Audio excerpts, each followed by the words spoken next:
The snow leopard family waited for tens of thousands of years, and finally, a perfect heir appeared. But she chose to marry into the rival black leopard family. While giving birth to a child with great difficulty, she also lost her own life. The old man couldn't let it go, but he had to clean up the mess left by his daughter. Although the girl grew up safely, she showed no trace of the snow leopard family's abilities. The head of the family's patience finally reached its limit. He roughly ordered the servants to lock his granddaughter in the attic. From then on, the girl began to suffer inhumane treatment. In the attic, a scene of a leopard competing with mice for food even played out. One day, the head of the family suddenly burst into the attic, found an excuse, and began to beat and scold the girl. He then dragged her all the way to the balcony and threw her heavily onto the ground. He gave her no chance at all. Deer's hands were frozen and aching, and the surrounding snow continued to pile up. But for now, she could do nothing but shiver. Soon, the door inside the house opened again.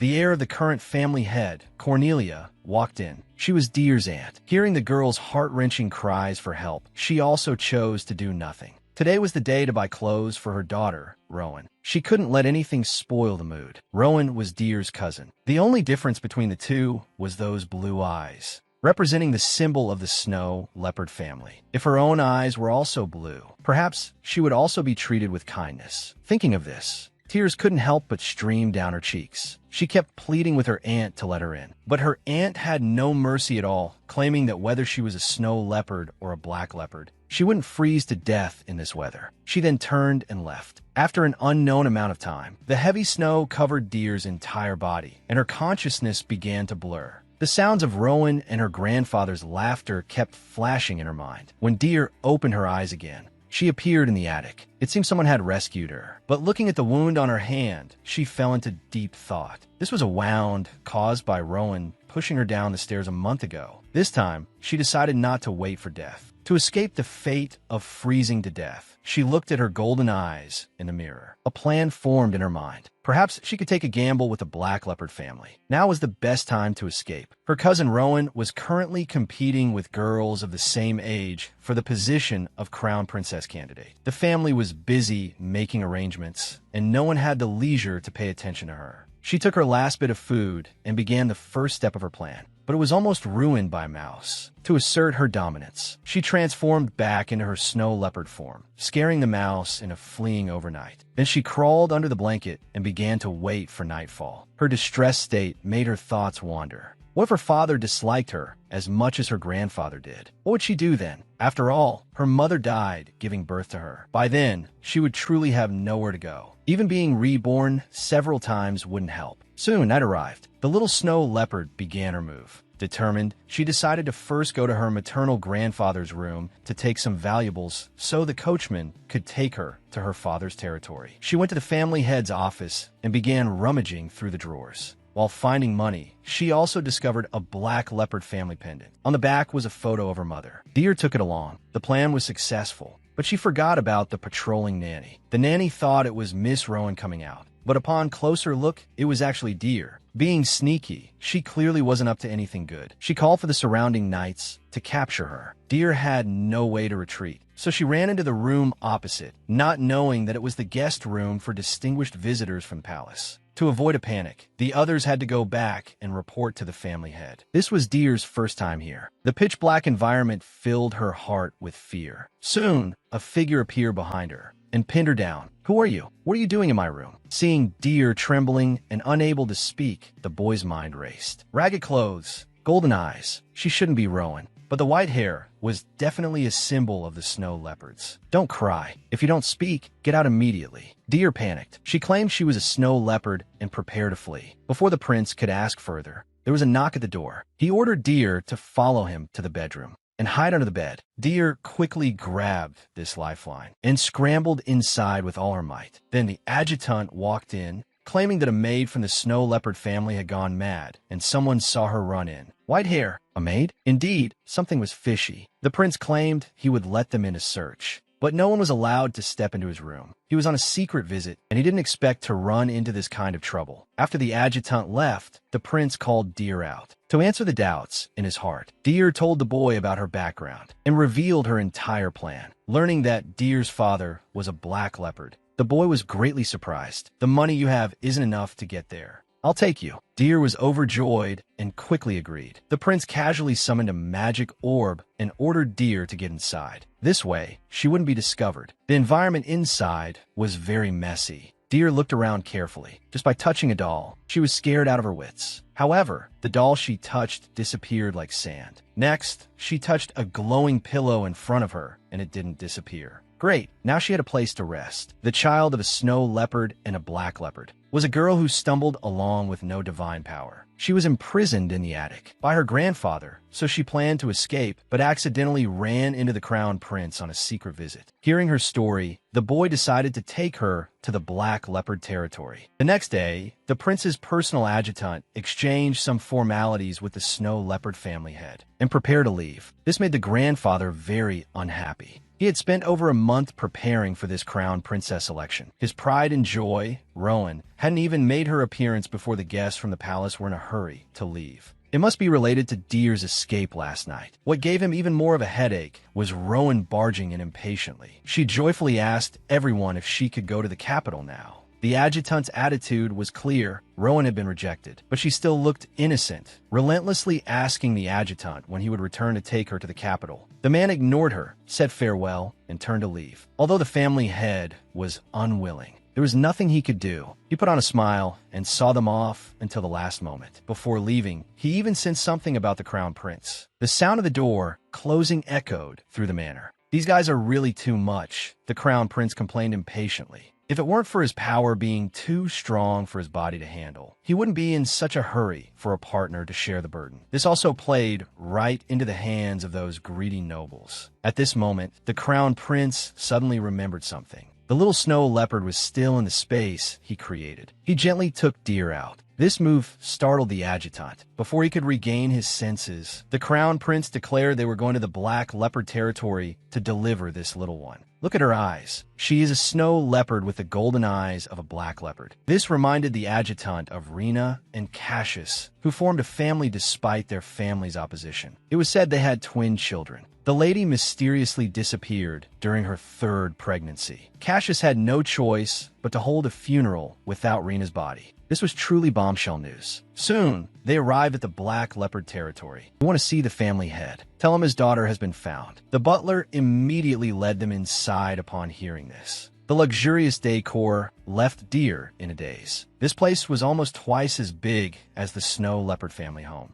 It was her first time wearing a formal dress in such a place. If not for Ian's company, she really wouldn't have felt comfortable. They arrived at the reception room. Deer was so stiff she didn't dare to sit. But he had no choice. Ian had to step in. With the arrival of delicious food, Deer's stomach began to growl. Yet she didn't dare to touch it. "This is prepared for you, right?" Happiness came too suddenly. Deer let out a sound of surprise. Suddenly, the door opened. Leading the way was the head of the black leopard family, her father. Deer became lost and unsure what to do. The man looked like the type not to be trifled with. She had thought of her opening lines countless times, but at this moment, she couldn't say a word. Cassius spoke first. "Are you Deer?" She quickly took over the conversation, fearing she would lose her nerve. She took out the pendant, stating that her mother was Rena. "Please, let me live here. I eat very little. It doesn't matter where I sleep." This humble request caught the man off guard and struck his heart. He wondered what those people had done to this child. He then prepared to reach out and touch Deer's head. But Deer nervously shrank back. The man tried his best to restrain his emotions, ordering the maids to take the child down to rest well. He had something to say to the guests. Being sent away so abruptly, Deer felt terrible. She didn't have many coins left. She didn't know how to proceed. Perhaps she could only sell this expensive dress, even though it was a gift from Ian. But there was no other way. The maid who arrived late saw Deer crying silently and hurried over to comfort her. "Eat something first. The master will be over in a moment." Hearing this, Deer wiped away her tears. She didn't know when she'd get to eat such warm food again after today. She had to finish it all. On the other side, Cassius learned about his daughter's circumstances, covered in scars at such a young age, and called him mentally ill made by the snow leopards. He seemed to have a clue about the snow leopards' motives. The position of leader is held by the more powerful side. Since the snow leopards had held it for several generations, their power had declined. They were now merely maintaining the facade of a duke. Rena's birth broke this status quo. Her powerful abilities could have made her the new heir, but she chose to marry him. The current heir's abilities were not outstanding, so they chose to hide Deer away, hoping for another Rena to appear. Lord Cassius, it's bad. The young lady brought by the guest has fainted. The man panicked and hurried to the dining room where Deer was.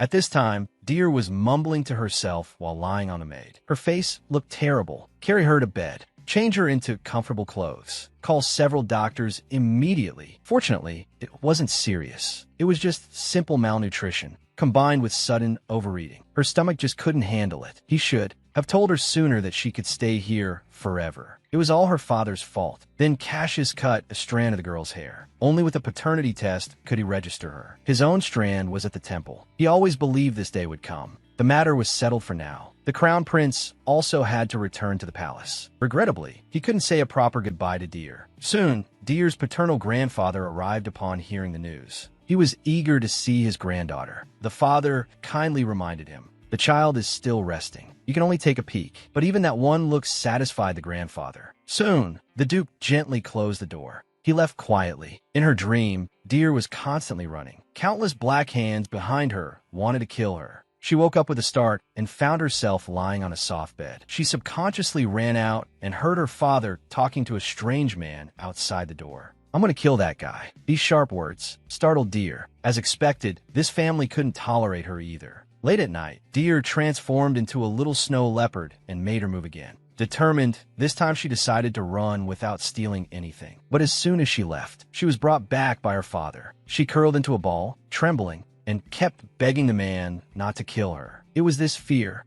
that triggered the magic hidden within her body. Golden light burst forth, and before long, Deer fainted. When she opened her eyes again, her father was already by her side. She remembered that before she fainted, her father had been saying some warm words, but she was too scared to hear them clearly. It wasn't until the personal doctor appeared that Deer understood her status in her father's heart. It had risen by more than just one level. He claimed Deer's golden black leopard eyes were her ticket to do whatever she wanted in these villas. "Let's start by filling your stomach then." Then, at his command, the maids brought delicious desserts and began to feed her. The sense of happiness almost made Deer turn back into a snow leopard. Learning that the gentle maid before her was her future exclusive attendant, Deer felt a surge of security. On the other side, the Duke, who couldn't see his granddaughter, paced back and forth in the living room anxiously. Cassius got straight to the point, saying his daughter had awakened her ability last night. It was neither the snow leopard's ice attribute nor the black leopard's fire, but the sacred power of light. This left the old man wide-eyed. A child blessed by God? Interesting.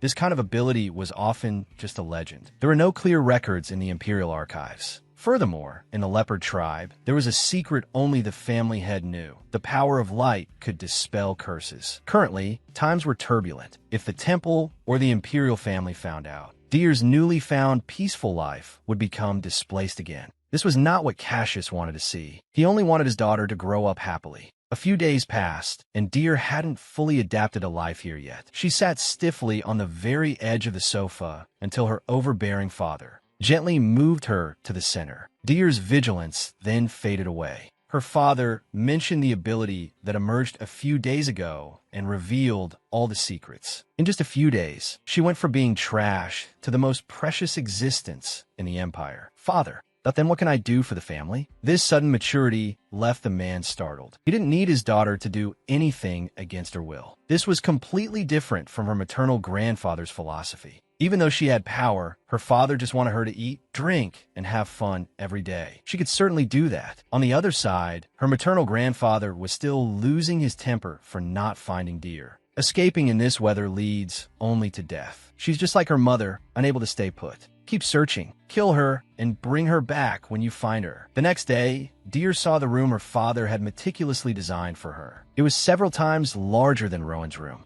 It even came with a dedicated butler. Additionally, the Duke had prepared many gifts for her. Speaking of the Duke, Deer could only think of the old man's voice she heard at the door, who seemed to say he wanted to kill someone. Up until now, Deer still thought the Duke disliked her, let alone wanted to see her. Learning that her grandfather was busy with work lately and would be back in a few days, Deer felt immense pressure. Soon, the two had their first formal meeting. "I heard you thought I hated you. I'm here today to clear up that misunderstanding." Although he spoke very gently, Deer still kept her head down. She was born with a fear of the title grandfather. After all, in her previous life, her maternal grandfather let her freeze to death on the balcony. Not long ago, she even overheard her grandfather seemingly wanting to kill her. It seemed the misunderstanding was deep. The old man was completely bewildered. He began to explain in every way possible, almost on the verge of kneeling, and quickly explained that those words were meant for her maternal grandfather. He was the one he wanted to kill. It's all that guy Cassius's fault, saying the child is shy and wouldn't let me see her. Seeing her grandfather's clumsy explanation, Deer burst into laughter. Thank you, grandfather, for providing such a large room for me. This made the old man's heart melt. Her cuteness was something his other two grandchildren could never provide. He quickly pulled out the 100 exquisite gifts he had prepared.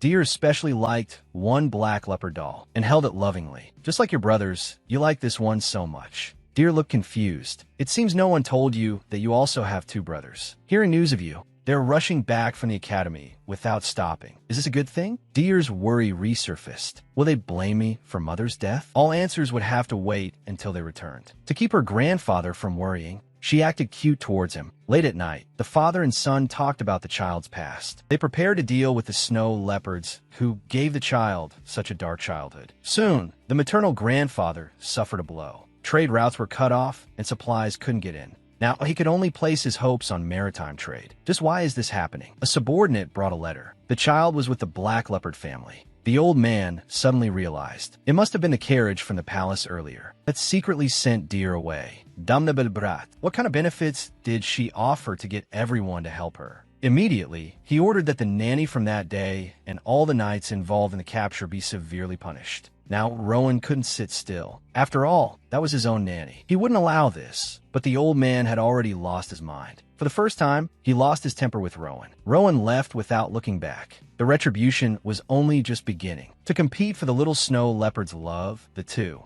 brothers, who had never met before, stood on a united front. Defeating the arrogant crown prince became their primary goal. Not long ago, Till was practicing magic desperately in her room. She failed to prove she had a place in the Black Panther family. But unfortunately, time was too tight. Before long, she was taken to the dining room. All the family members were finally gathered together today. Purdy showed off his charm, elegantly introducing his name. The girl responded that her name was Till and she was 7 years old. Truly so small. Rudian rudely interrupted their conversation. Till felt a sense of pressure the moment they met. But then again, the appearance of the two didn't inherit any of their mother's traits at all. Rudian continued to criticize Till's white hair. Dot and cyan eyes. Should I call you a leopard? As soon as he finished, Cathers stood up. You have no courage for such nonsense. Purdy followed suit. Don't be so frivolous. Hurry up and eat. Then he smilingly told Till that he was very happy to have such a cute younger sister. This finally gave the girl's racing heart a bit of comfort. It seemed that in this first meeting, that the only one hurt was Rudian. Didn't you say you hated sisters? That's right, but that's only limited to sisters as troublesome as you. Although Rudian's every word seemed directed at Till, in his heart, he didn't think that way at all. He felt everything was just too coincidental. He also didn't believe Till could possess any light ability to cure his mania. Everyone was just being fooled by her harmless appearance. What he had to do was quickly unveil her mask. This white outside, black inside attribute was truly dramatic. The next day, Till found the two brothers constantly tracking her. No matter where she went, they followed her inseparably. Even though the maid said the young masters were following the family head's orders not to approach her directly for now. Ever since that meal in the dining room, Purdy's gentle gaze had vanished. Every meeting felt like an inspection. At this time, a maid came to report. The crown prince had arrived. Hearing this, the two peeping in the flower bushes. Why is it that none of us can get close to our sister, but this guy can see her whenever he wants? Even being a savior didn't count. A man's damn competitive nature was fully displayed at this moment. As soon as he finished speaking, the crown prince walked in with a swaggering gait. The three immediately started a war of words. I brought back your precious sister. Is this how the Black Panther family repays me? Purdy wanted to continue arguing, but logic told him there seemed to be no need. It hadn't been confirmed yet that she was his sister. Left with no choice, Till had to step out herself. She requested her brothers to just spare a little time. Then, one brother said no, while the other said yes, pushing the crown prince to the edge of an outburst. At this moment, the girl took Purdy's hand. Brother, can you come with me? Faced with this cute offensive, Purdy's attitude changed instantly. He immediately agreed. Rudian, you shouldn't go. You have things to do. What things could I have? Aren't there many assignments from the academy? You cunning fellow. Purdy smiled on the surface, but in the name of supervision, he was actually keeping watch. It wasn't at all like being captivated like others. Then, several people moved to the hall. The Crown Prince asked about Till's recent situation and then snapped his fingers. He showed off a bit of his superpower. However, some were happy while others were worried. Purdy made a few sarcastic remarks from the side. Nothing new. The brothers can afford this level of gift too. Till knew if she didn't do something, thought the two would start bickering again. She stepped forward and picked a relatively cheap gift. This one will do. Do you not like the gifts I gave? If not, then take them all. Your brothers can also buy them for you. And as soon as it's announced that you are the daughter of the Black Panther family, there will be an endless stream of people coming to flatter us. Jewelry and dresses will be countless. This bottomless mockery that made the Crown Prince start to get annoyed. He pulled Till to his side and announced he wanted her to go to the Imperial Palace. Do you want to kidnap the youngest of the Black Panther family? The paternity test isn't out yet, so it doesn't count. Purdy completely panicked. He hurriedly reclaimed his sister's usage rights, saying she wasn't allowed to accept such requests from others, not unless they were from the Black Panther family. Really, no need to be so nervous. He then turned and left, realizing the guest might really be angry. Till hurried to catch up and maintain the relationship. After all, without the prince, she wouldn't have her current wonderful life. Don't worry, I'll come again. Next time, I'll bring even better gifts. A killing blow, Purdy suffered a crushing defeat. He then told the late-arriving Rudian that he would definitely defeat the Crown Prince. Just you wait. The Black Panther family were all gifted beings.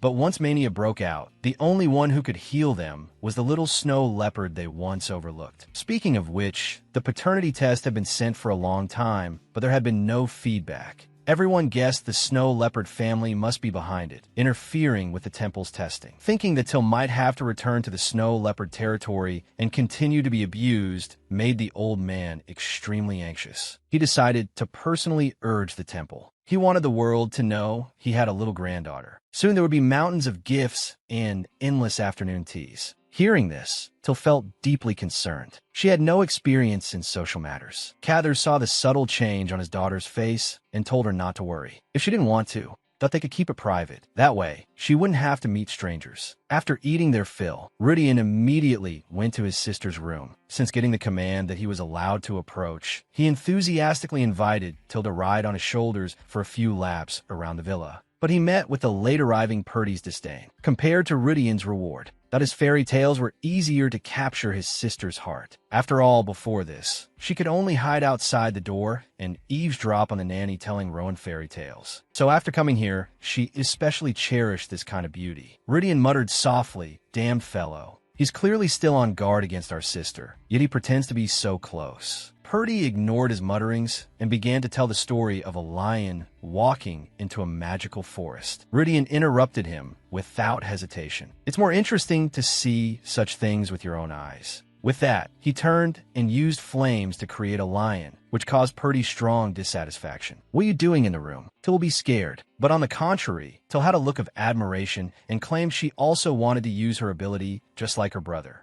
As soon as she said this, the two began to scratch their heads. This ability was naturally released. That's so why couldn't Till? Purdy decided to take her to the training ground, just to answer the doubts in his heart and witness the so-called light ability. He guided Till to keep imagining in her mind, and the ability would manifest. But at this moment, it didn't look like he was demonstrating at all. The flames on his body had reached a point enough to destroy the place. Enough, Purdy stopped. The situation was spiraling out of control. Even he couldn't control it anymore. At this moment, the Black Panther family's generational mania curse also emerged. Rudian tried to break through, but his own ability was completely suppressed by the rampaging flames. In the face of mania, his ability was so insignificant. "Jump in. Only your ability can heal him." The voice in her heart kept guiding the little snow leopard. Till didn't care if it was true or false, if there was even a glimmer of hope, that she would try to save Purdy, although he was guarded against her, that she also believed her brother was a good person. The path of the flames was soon shifted by Till's movement. She opened her arms to embrace her brother. "Please, appear just like before."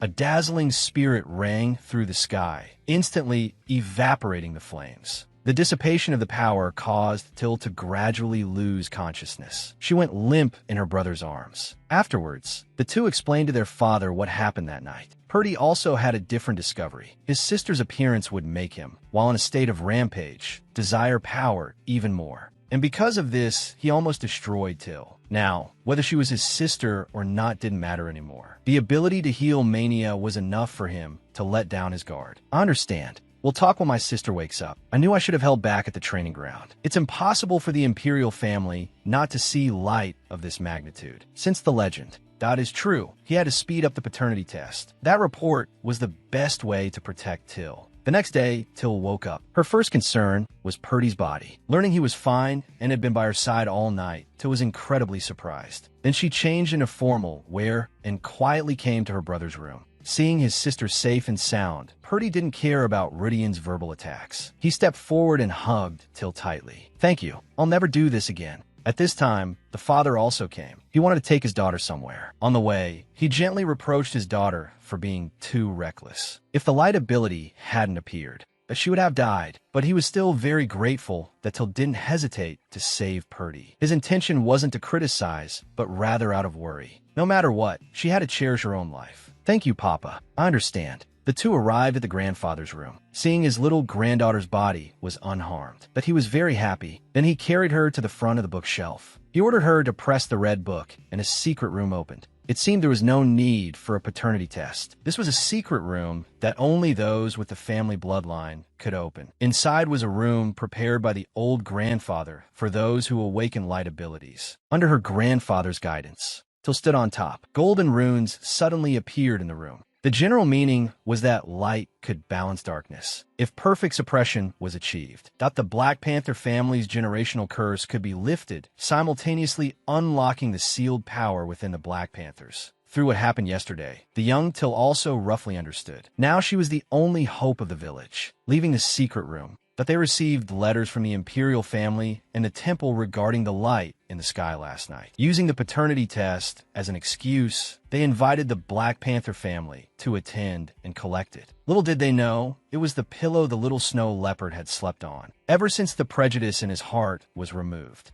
Purdy's relationship with his sister had warmed up rapidly. "Is it good? I'll get you some more." The maid kindly reminded him that this was a pre-meal dessert and everyone could only have one piece. Hearing this, Rudian directly placed his own portion in front of his sister. Till wasn't a selfish girl. She picked up a fork, cut a piece, and sensibly fed it to Rudian. Then she turned and gave Purdy a piece. Only after distributing the loot evenly did she begin to enjoy her own portion. Seeing the three children getting along so harmoniously, the old father's eyes filled with tears. He didn't know how long he had been looking forward to this day. Then he told Till to rest well. Tomorrow they would go to the temple for the paternity test report. Before, Till would definitely have been somewhat worried. But since using her bloodline to open the secret room door, that she finally didn't have to worry about the snow leopard family twisting the facts. The two young ones also strongly requested to go along. Clearly, they had made protecting their sister their top priority in life. The next day, as it was the young lady's first time going out, the maids started fighting over which hairstyle to choose. In the end, they chose an updo. After all, they were going to the solemn temple. Before, in the snow leopard family, people always said she was smelly and ugly. Now, calling her a little angel wouldn't be an exaggeration. The maids were completely mesmerized. Till went outside and found her two brothers had already been waiting there for a long time. The handsome boys and the girl started complimenting each other. "Stop it, let's go. Father is waiting for us." Upon arriving at the temple, Cathers picked up his daughter. From now on, no matter what methods the temple used, but he wouldn't let his daughter leave his side for a second. Then, several people continued deeper into the temple. They were greeted by High Priest Andres. He went straight to the point, suggesting a retest on site, thought to ensure the authenticity of the result. But was that really it? Hair from both was thrown in. But the holy water didn't turn blue. He announced they had no blood relation. Till saw through their scheme at a glance. They just wanted to use this fake result to shake the child's thoughts. Plus, the temple had an unwritten rule. Children with nowhere to go would be taken in by the temple. At the critical moment, Till spoke up. Strange. You say I'm not Lord Cather's child? That seems impossible. The high priest didn't expect a 7-year-old child to make such a statement. From the moment she spoke, she didn't agree with this plan. How could the Black Panther family not see through such a small trick? Till plucked a few of her own hairs on the spot and turned to look at her father. Cathers. Dot also plucked his own hair in understanding. Then, ignoring everyone's objections, Dot he threw it into the holy water. But at this time, the high priest looked relaxed instead. After all, holy water needs the injection of holy power to be effective. However, what he didn't expect was that the throne, that hair, caused the entire pool of water to glow with golden light. This wasn't even a paternity test, that it was practically a resonance with the temple. The stubborn high priest still began to quibble. Without being tested by my identity as the Pope's proxy, the results don't count. To put another way, it still has to be blue. Pope's proxy, is it? Before I was crowned Crown Prince, I was also given the status of Pope's proxy by the Pope. Let me test it once. The Crown Prince stepped forward and repeated the previous steps. The holy water turned blue again, in front of everyone. That the high priest was speechless. Thank you, Your Highness. I will repay you when I grow up. How will you repay me? This heart-pounding. That scene caused Rudian's strong dissatisfaction, and even his father's. The high priest immediately stated it was all a misunderstanding. Cathers ignored him, turned, and left with Till. Back to her home in more than just name. In the carriage, the crown prince spoke with emotion. Till had changed so quickly during this time. From a child who only knew how to cry, to this brave appearance now. She was so cute. This reminded him of the past. Possessing a void space, he was considered an extremely dangerous person by his grandfather, who prepared to kill him, but he was shielded by his parents. In this way, he became the only person with the imperial bloodline and naturally survived. But surviving also came with conditions. His grandfather forced him to immediately establish a crown princess, sacrificing them to weaken the crown prince's power. To this day, his way of relieving pressure, was only to enter the void space and vent alone. It was pitch black here, but there was a single pink pillow. There shouldn't be such a thing in his memory. He leaned in and sniffed it. The scent of the little snow leopard remained on it. You brought it, right, Till? The first time the little snow leopard spoke at home, it drew the intense attention of the whole family. However, the Black Panther family was too enthusiastic until almost collapsed, since the paternity test became a hot topic. The focus of the entire city was on Till. Naturally, she also received a large number of invitations from nobles. If you don't want to go, just leave it to your brothers to handle. Cathers, meanwhile, began planning for his daughter's debut. After all, she still had to participate in official activities. Just were what you had before. Rudian was the first to jump out. An object. Dresses are determined by growth measurements.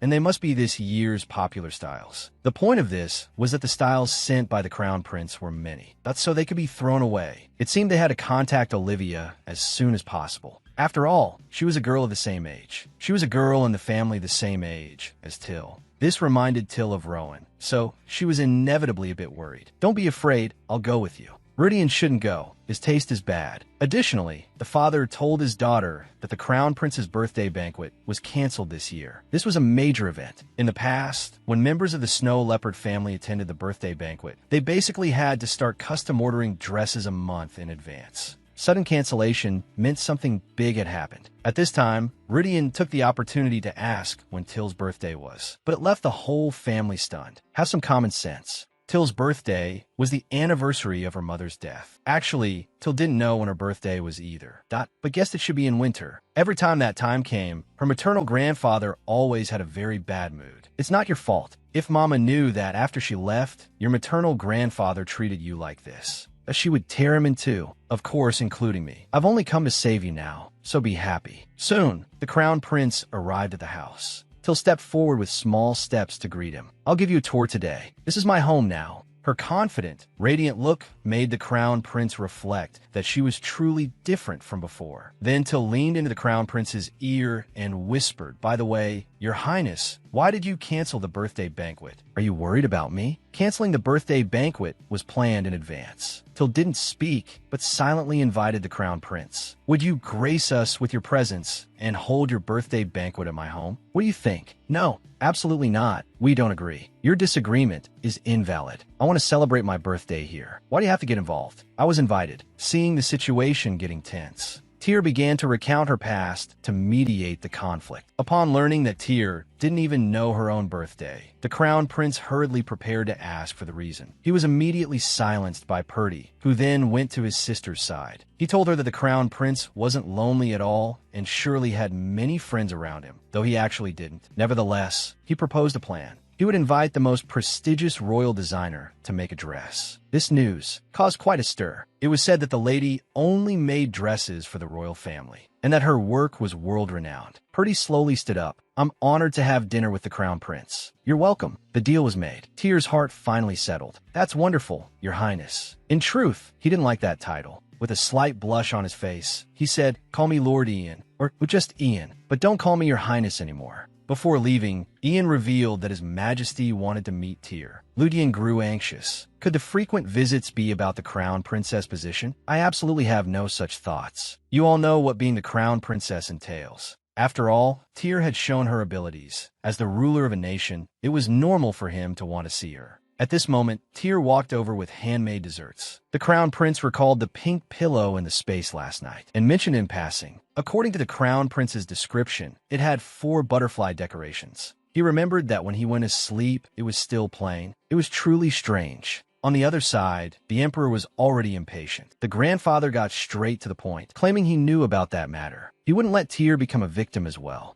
As the argument intensified, the emperor helplessly spoke his mind. He had no such intentions at all. Besides, the crown prince would never agree to it anyway. That lonely child had changed recently. He was simply curious about the person who could make him change. Regarding the past, the emperor remained silent. Perhaps there really was some hidden hardship. Soon, it would be the triennial festival. Tyr was very interested, as she hadn't been out in a long time. But upon learning that the heirs of various families would attend, she thought of her old acquaintances from the snow leopard family and couldn't help but feel troubled. "Don't worry. If they dare come near, I'll cool them down myself." Purdy remained the steady one. "We can't take lives during the festival, but burning a carriage or 2 is fine." There was a bit of anticipation in the air. That afternoon, Tyr woke up feeling her body was burning hot. She then realized she had transformed into her beast form. After several attempts, she still couldn't change back. Unable to speak, she struggled to jump onto the bell. The maid immediately ran in and found the young lady lying on the floor. What happened? The snow leopard didn't speak, only continued to cry. The maid panicked. "Do you need me to take you to Lord Cassis?" Tyr immediately beamed with joy. It seemed she was too small to speak fluently in that form. Fortunately, she would recover in a day or 2. But this was bad. The Black Panther family's territory was naturally hot. Now she had to endure several days in her thick fur. Meeting time arrived. Her father picked up Tyr and took her along. Seeing the young lady turned into a snow leopard, everyone was captivated. Even the old patriarch was so distracted by her cuteness that he couldn't focus on the meeting.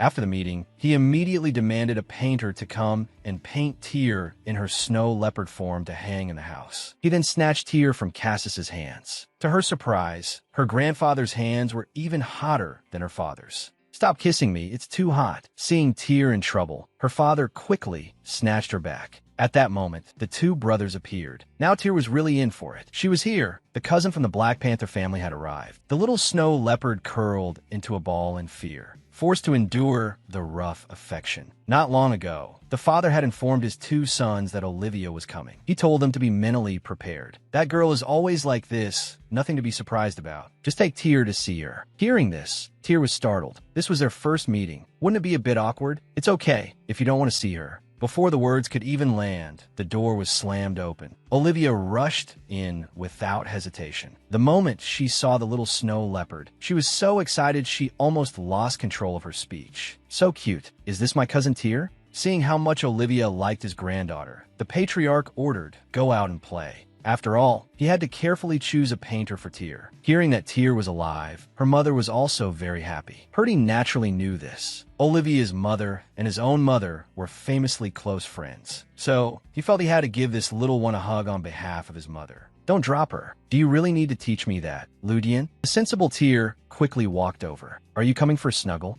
Let me formally introduce myself. I am your cousin, Olivia." At that moment, Tyr felt a breeze coming from Olivia. and her feverish body immediately lunged forward. So cool. I love this. The two brothers, unaware of the reason, were stunned. Olivia was all muscle. Was she really that comfortable to hug? She even made purring sounds. How infuriating. You foolish panthers, don't you know? It's because I'm very cool. Snow leopards are very sensitive to heat. She had learned this by accident once at a tea party. Rowan had kept throwing tantrums because he couldn't stand the heat. Luckily, she was only half-blood snow leopard. Then, Olivia ordered the butler to bring 2 portions of ice cream. You'll turn from a wolf into a pig. Mind your own business. Hearing ice cream, Tyr's face was full of anticipation. She began her ultimate enjoyment. Meanwhile, the crown prince had already finished his letter, preparing to have his adjutant send it to the royal designer. I'm afraid now isn't a good time. It's currently the selection period for the crown princess. Sending royal clothes to Tyr will surely start rumors. But the crown prince didn't care. Though past birthdays were grand, he was always lonely. Since Tyr had taken the initiative to invite him, he had to give her the best reward in return. He wouldn't let anyone stop him. This was the white snow leopard's first time going out to play. Her cousin had begged in the Duke's room for 3 days and nights to make it happen. Olivia had suddenly barged into the panther's territory and showered her never-before-seen cousin with affection. Her unique wind attribute made Tyr feel incredibly cool, solving her problem of getting overheated in beast form at the Black Panther house. So the next day, as soon as Tyr changed back to human form, she went to find her cousin. Unexpectedly, before she could even speak, Olivia pulled her into a hug. So cute, 10,000 times cuter than the beast form. Tell me, what do you want?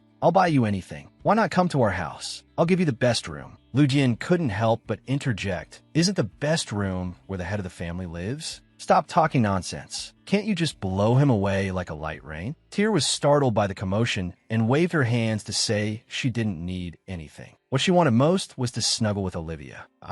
Can I feel the wind from you again, cousin? This coquettish request made Olivia's heart melt. She instinctively summoned a gust of wind that nearly overturned the entire Duke's residence. Are you trying to tear down the whole Black Panther house? Those words awakened Olivia's last shred of reason, saving them from further damage. But Tyr was so scared she shrank back in her snow leopard form. Damn it, I can't properly dote on my cousin here. Let's go out. This made Tyr worry. Would the people outside be like those at the temple? Don't worry, the world outside isn't scary. With the festival coming up, we should practice beforehand. But will father let me go out? Don't worry. I have my ways. And her way was very simple. The universal method of children everywhere, throwing a tantrum on the floor. Even Lord Cassis couldn't withstand this from child. Purdy quickly covered Tyr's eyes, silently praying his sister wouldn't learn this. Father, I just want to experience the outside world in advance so I can be more at ease during the festival. Hearing this, Cassis was stunned. He hadn't expected his daughter to care so much about the festival. He then told the 2 boys to make sure they protected their sister. To go out without drawing attention, Olivia thought of a great idea. She put Tyr in her beast form into a basket. Olivia would continuously use her wind ability to blow cool air inside. Now, there was nothing to worry about. Looking at the world outside, Tyr felt everything was so fresh. Soon, they arrived at the delicious bakery Olivia had mentioned. Honestly, we can have cake at home. Why drag us out here to suffer? Do you understand what atmosphere is, you stupid leopard?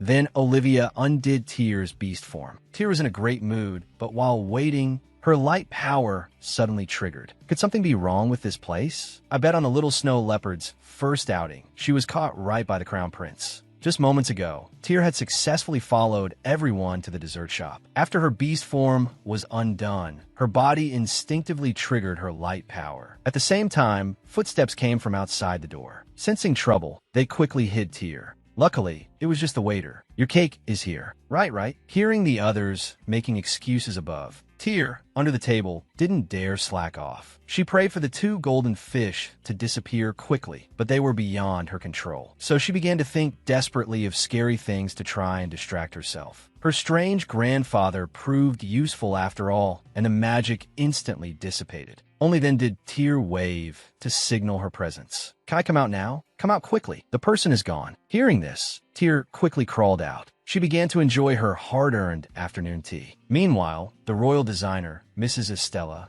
received a letter. Since she communicated by mail all year round, she recognized the royal commission at a glance. Learning she was to make a luxurious dress for a girl personally chosen by the crown prince, The lady was very gratified. It seemed His Highness had fallen in love. To not keep the young man waiting, she decided to work through the night. Just then, a rough knock came from the door. Before anyone could open it, the Crown Prince burst in with a wave of his hand. I thought I heard a wolf's voice. Haha, I was right. Before this, the Crown Prince had gone to the Panther's territory. The head of the family said they were here, so he rushed over impatiently. To avoid drawing attention, he had specifically dressed in this manner. But did things go as he wished? The young wolf cub didn't give the Crown Prince any special treatment. Today is my date with my cousin. What are you doing here? Lu Dian, seeing he had support, began to chime in. 3-1, you can leave. But the most important vote was Tears. She quickly came to the Crown Prince's rescue. I'm happy to see you. At these words, Purdy and the others turned pale. Tear continued her praise, leaving Lu Dian stunned. But what stunned him more was the Crown Prince reminding him that school was starting soon. Taking care of Tear in the future. Leave it to me. A heart-piercing blow. Brother's going back to the academy soon, so I won't see you? Just send a letter and brother will. Fly back to see you. Then I must study hard and learn to write. Learning that her cousin couldn't write yet. Olivia offered to teach her. Studying is too tiring. Wouldn't drawing a picture do? Everyone remained silent. Then the Crown Prince broke the silence. He claimed Tear's appearance could help. The Black Panther family regained their original power, and this news had spread throughout the empire. This was a family secret, now broadcast to the whole empire. Purdy's situation was becoming dangerous. The little snow leopard hid under her covers at night, secretly shedding tears. Her father caught her. No matter how much she tried to explain,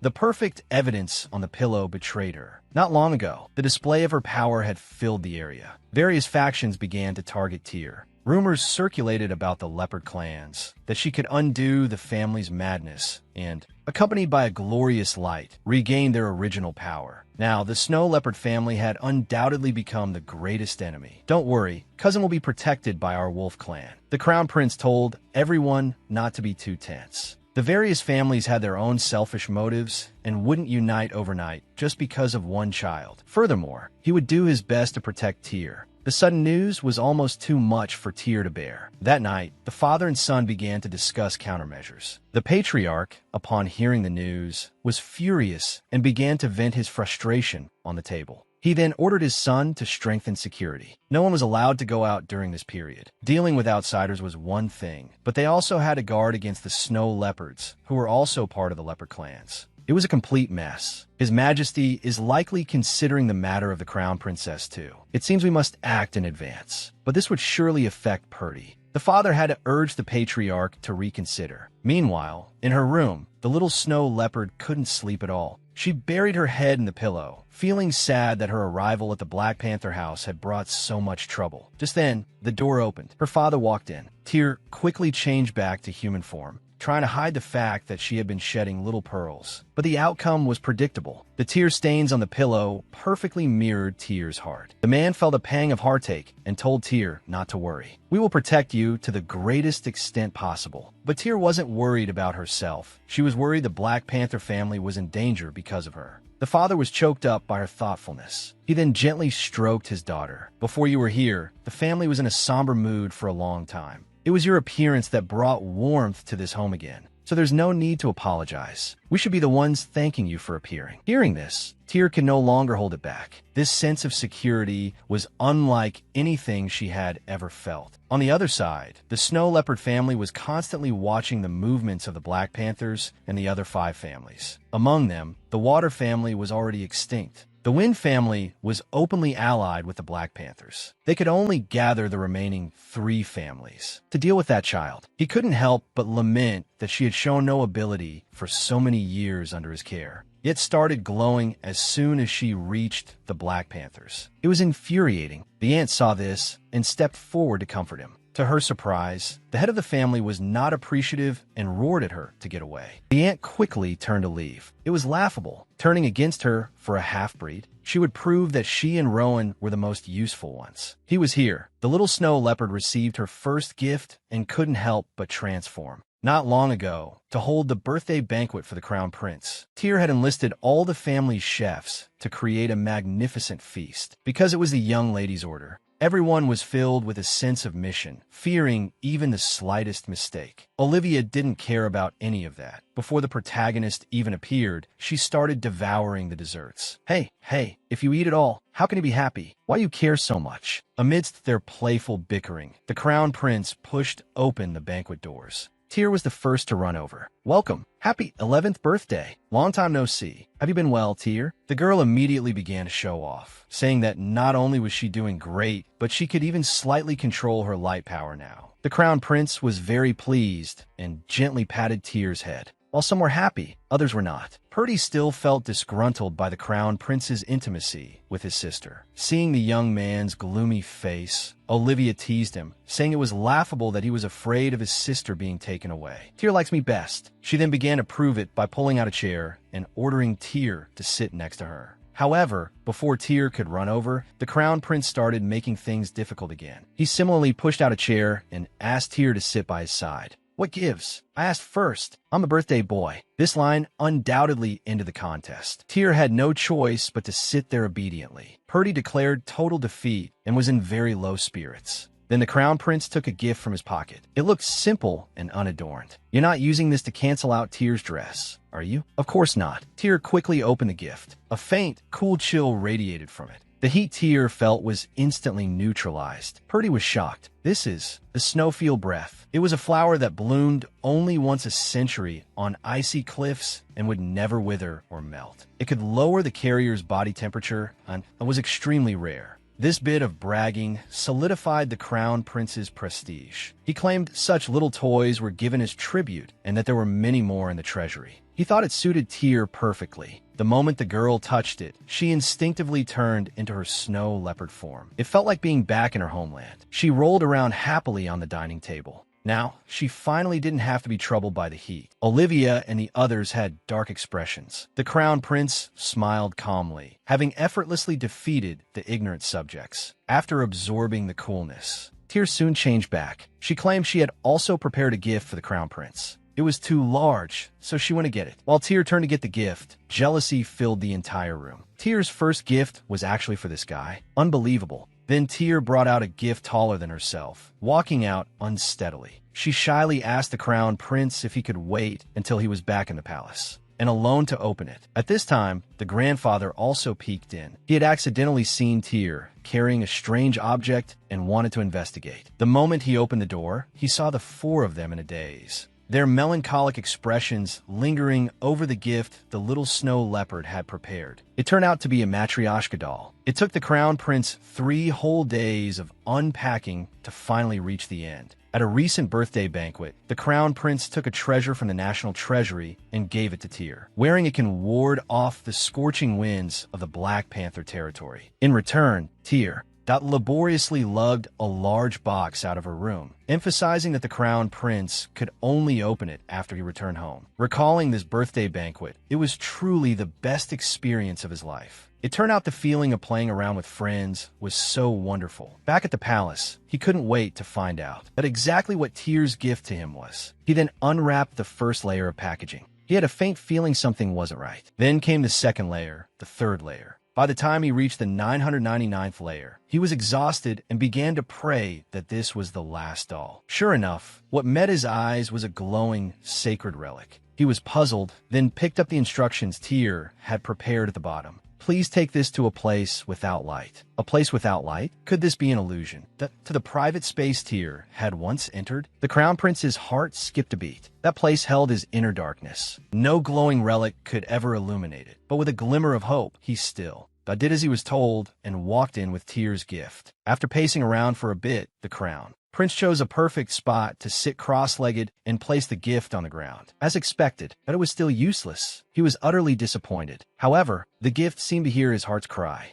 Instantly, it emitted a blinding light, illuminating the entire room. He was shocked that Tyr's light power had reached such heights, not being swallowed by the darkness at all. He could feel the aura Tyr had left on it. Meanwhile, Tyr was lying in bed, worrying. Will the crown prince like my gift? Of course, Mississippi. This is the result of 3 days and nights of your hard work. I'll keep working hard to make an even bigger and brighter gift. A few days passed quickly. The designer arrived as scheduled at the Black Panther estate to create a custom dress for Tyr. hearing that the lady only made clothes for the royal family. Why would she suddenly visit? I am simply fulfilling a commission. Grandpa guessed that these youngsters must have used the crown prince's birthday banquet. Thought to make this deal. The moment she saw Tyr, the designer's eyes lit up. Golden eyes paired with snow-white hair gave her a burst of inspiration. She then asked Tyr if there was any color she particularly liked. Tyr blurted out gold, the gold that symbolized her family. It would be best if it matches the brooch the crown prince gave me. Suddenly understanding,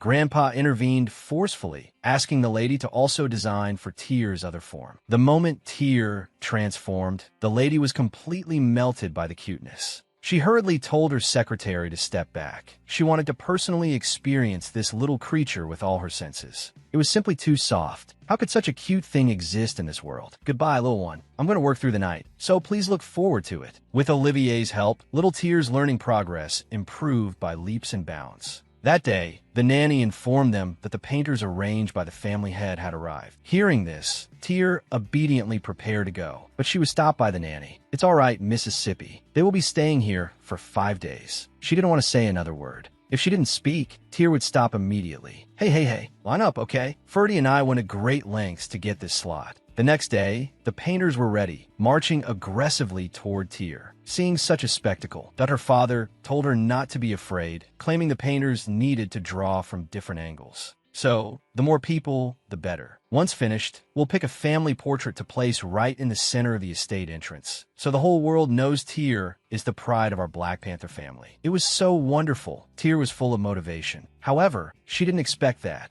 the painters would draw for 4 whole days. Yesterday, she almost couldn't stay on her feet. Life was truly exhausting. Just as she was getting ready to wake up, the maid brought her some good news. The designer's clothes had arrived, but they weren't formal dresses. They were just clothes for her beast form. It was clear that the designer was very devoted to Tyr. Since that was the case, she wouldn't disappoint. Anyway, she had the ice flower from the crown prince. She wouldn't feel too hot, even when transformed. At this time, the family head had been waiting for a long time. Aren't we only painting Tyr today? Is Grandpa going to the capital? Why is he dressed so formally? You're wrong. Today, I'm going to be Tyr's footstool. Damn it, to use such a method. No wonder Father was sent out to work by Grandpa today. As Tyr appeared in her beast form, everyone was instantly overwhelmed by cuteness. My precious Tyr, if you sit on Grandpa today, you won't get tired. Lujian couldn't help but complain. He had wanted to hang the painting at school. It would be too awkward now with Grandpa in the picture. Fortunately, the clever Olivier bribed a painter with triple the price to focus only on Tyr. Though it was a bit underhanded, the method was extremely effective. Ludian was even willing to contribute all his money to Olivier. "It's a deal. All right, get one for me too." But they didn't expect the designer to send hundreds, even thousands of outfits. They soon ran out of funds. Not only that, Grandpa monopolized Tyr all day and even snatched away the solo paintings. Luckily, Ferdy had hidden one. Grandpa forced my hand. "I'll go to his room tonight and steal one back." "You can't. Careful, or I'll tell Aunt." Mentioning his mother, Olivier suddenly remembered that his family would be coming tomorrow. This would be the first time Aunt returned home. That's since the death of Tyr's mother, Raina's child. To think we were finally going to meet. The little snow leopard's first encounter with her mother's memory left her in tears. Even her father was the same. Not long ago, Olivier's family had arrived. The heads of the two families began to exchange pleasantries, but his sister was nowhere to be seen. Etienne had already been taken by Olivier to see Tyr. It seemed the child was very likable. Otherwise, this place wouldn't be as neat and bright as it was when Raina was alive. That's right, we were all saved by that child. On the other side, Aunt was walking very slowly. She was tiptoeing as if she were afraid of something. Little Tyr didn't understand. She thought Aunt was shy, so she plucked up her courage and stepped forward to introduce herself generously as Tyr. Upon hearing this, Aunt reached out, her hand trembling as she touched Tyr's face, thinking how much she looked like Raina. Then, she couldn't help but step forward and embrace her. This hug, 10 years overdue. I really wish I could take a picture of them. Speaking of which, the photography industry has been very active lately, applying technology directly to photos. Holding Tyr, she began to pour out all her longing. She never dreamed she would see Raina's child in her lifetime. Is Aunt going to stay here too? That's right, we won't return to our territory for a few days. Hearing this, Olivier was stunned. Do I have to go back too? I don't want to. Be good. As the heir, you must return. Soon they arrived at a long-sealed room, but it had already been carefully cleaned beforehand. This was her mother Raina's room. Even her father hadn't visited in a long time. Then, Aunt began searching through the cabinets and finally found a small piece of clothing in a drawer. She handed it to Tyr, claiming Raina had knitted it for her. Years ago, when her mother was still alive, she had put a lot of heart into this little outfit. She was either adjusting the length or fixing the collar. She hoped the daughter in her belly would be as beautiful as herself and appear before the world in lovely clothes. Truly, a good love can change a person's temperament. This was also the first time Anne had seen Raina look so flustered. She couldn't help but feel happy for her brother. For marrying this woman who was willing to give up everything for her family. The ideal was beautiful, but reality was always harsh. In the end, Raina never got to see her beloved daughter. She fell into an eternal sleep on that cold, snowy night. She really loved you, so much so that she gave her life. Tyr remained silent. She remembered when she was in the snow leopard territory, she would always sneak into her grandfather's room to look at her mother's portrait. She subconsciously lowered her head, using her peripheral vision to feel her mother's face. Even though her father always said none of it was her fault, Tyr still hadn't forgiven herself. Until today, hearing these words from her aunt, she finally let it go. She cried like never before. Now she could finally tell anyone with pride that she too had a mother who loved her deeply. To feel her mother's love, the little snow leopard lay all day on the small clothes her mother left her. Even her two passing brothers couldn't help but steal a few glances. Speaking of which, the two of them hadn't come here to lie down in a long time. They really missed the days when their mother held them tight. Years ago, before Tyr came to the Black Panther family, the two little guys would often hide in their mother's room. To keep the tears from falling, they would even restlessly start doing squats. If their father heard them, he would shed little pearls too.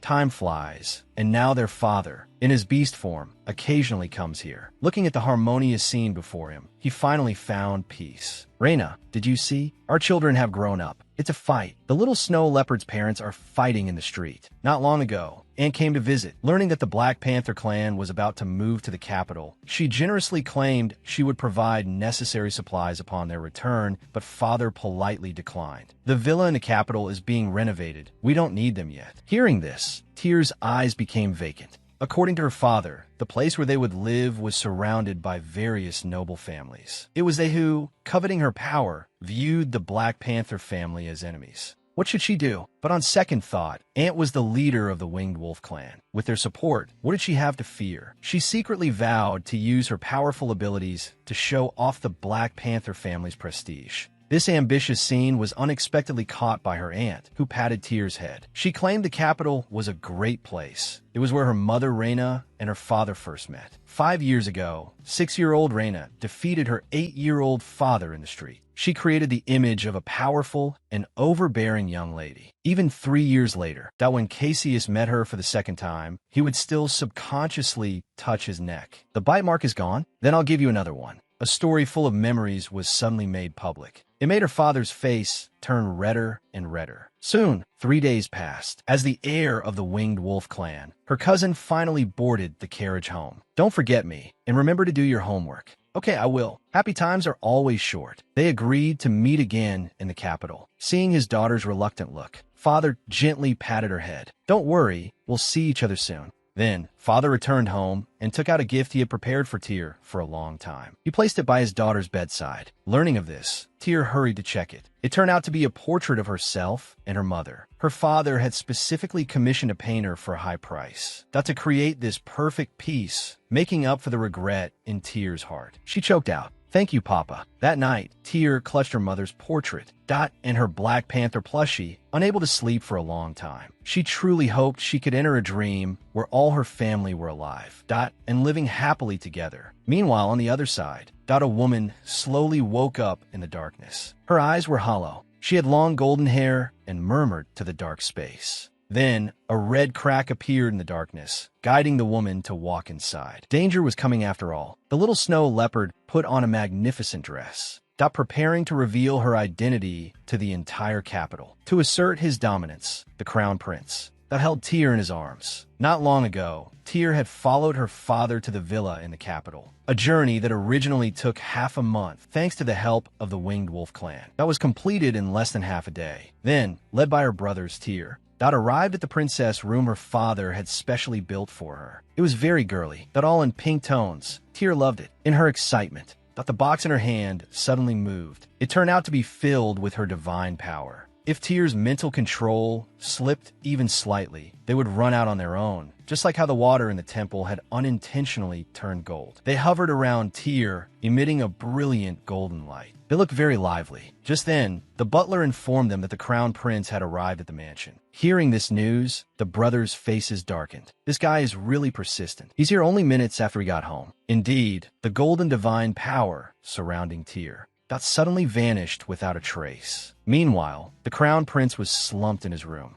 suffering from a headache because the emperor was forcing him to choose a consort soon. He really didn't want to just grab someone to marry, Dot sacrificing another person to break his curse. Besides, his private space had been acting up lately, always emitting an eerie aura. Even his adjutant couldn't help but ask, "What is that black stuff on your hand?" Before he could answer, there was a sudden knock at the door. Seeing that it was Tyr, the crown prince's gloomy expression suddenly brightened. "I brought a gift for you. Is that so? Open it and let me see." As soon as she finished speaking, Tyr turned back into her snow leopard form and shyly hid under a dessert cover. "Oh, I'm afraid you'll be disappointed." Without a word, he picked up the little snow leopard. Then he gently held her in his arms. "How could I be? Thanks to you. The last gift made my private space much brighter. I really like it." Tyr was overjoyed to hear this. Strangely, the moment Tyr left his hand, the black aura on the crown prince suddenly disappeared. He guessed it might be related to Tyr's ability. At this moment, the two brothers burst in. Hey, that's enough for a meeting, right? You've been talking for almost 20 minutes. The next day, Anne also arrived. Like Tyr's mother, she had carefully prepared some daily necessities for the celebration. "You're too kind. Give my regards to the Winged Wolf clan." "It's all right, brother.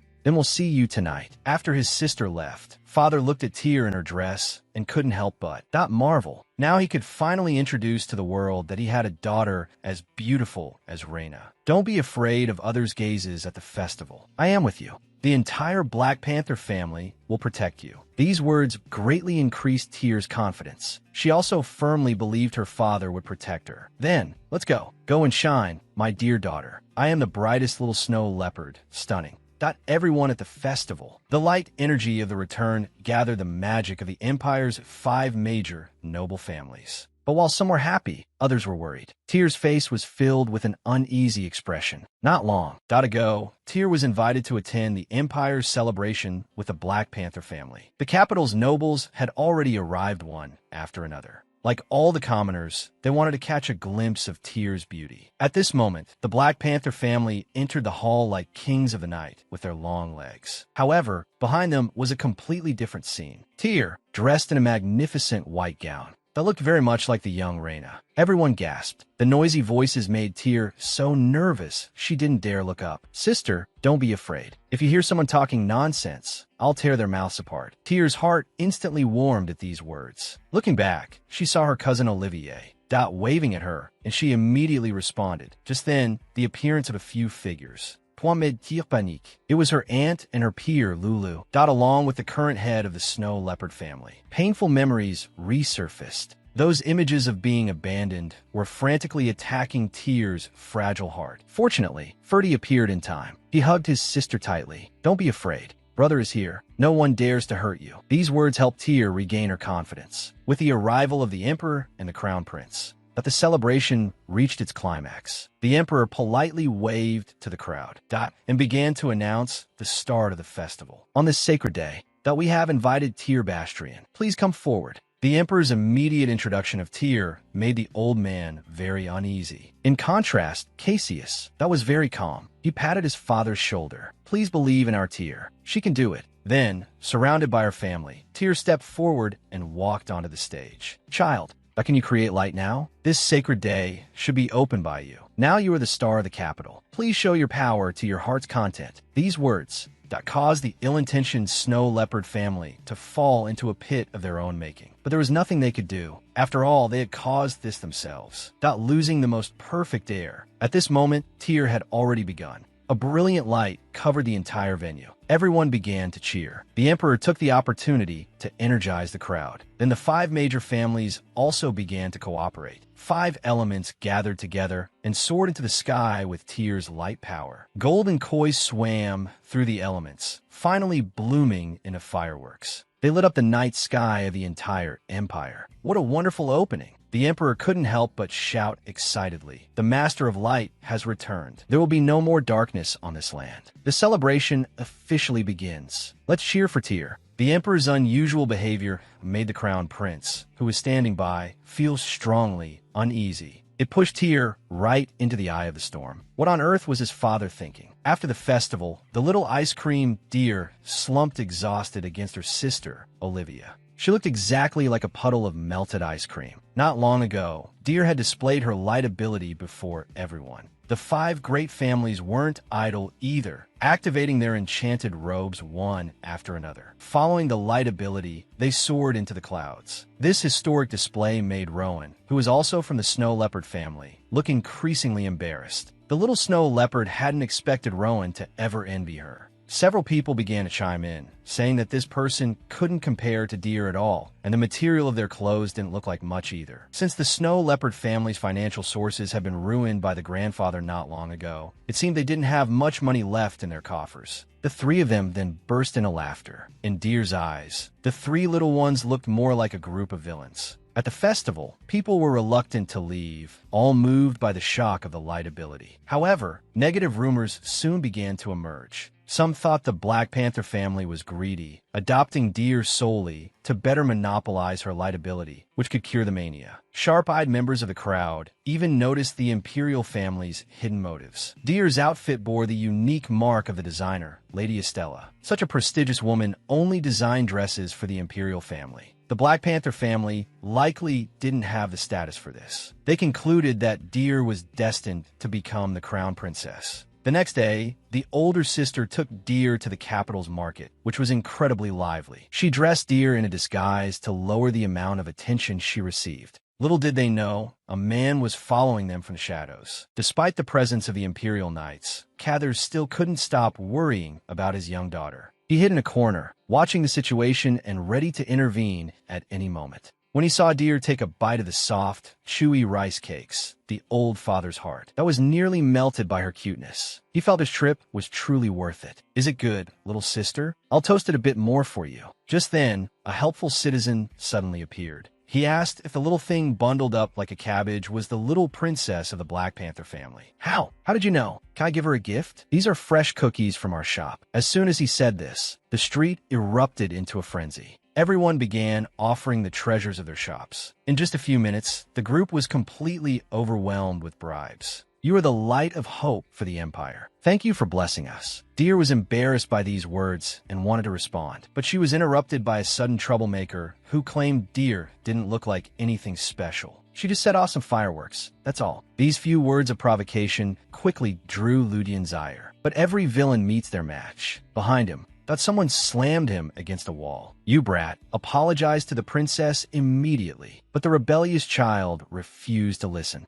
Left with no choice, the man apologized to Deer himself. However, Peldy wasn't buying it. How could the family's darling be handled so casually? Although the man felt displeased, that he thought about the legendary prophecy. If it were true, Deer, as a daughter of the Black Panther family, would eventually have to marry. If he could arrange a connection for his foolish son, that his family's power would surely increase significantly. This way, he could also seize the lifeblood of the Black Panther family, killing 2 birds with 1 stone. Thinking of this, what was the harm in apologizing a few more times? He grabbed Peldy's hand, and began a 10-minute-long attempt at coaxing. Little did he know, Cathers had already appeared behind him. "What do you think you're doing?" The mighty lion beast man was actually cuddling with a little snow leopard. It turned out he was the crown prince in his beast form. Ian thought his massive size would scare Deer until he pushed the door open. He found the Black Panther family guards standing like guardian gods. His own size looked like a joke in front of them. Fortunately, Deer gave Ian a way out, pulling him into the room. She circled around him, constantly muttering about how big brother Ian was. He was even more imposing than her two brothers. Seeing the crown prince wasn't reacting, Deer decided to show him what's what and took a bite out of his tail. The crown prince felt nothing, as the little snow leopard's teeth weren't fully developed yet.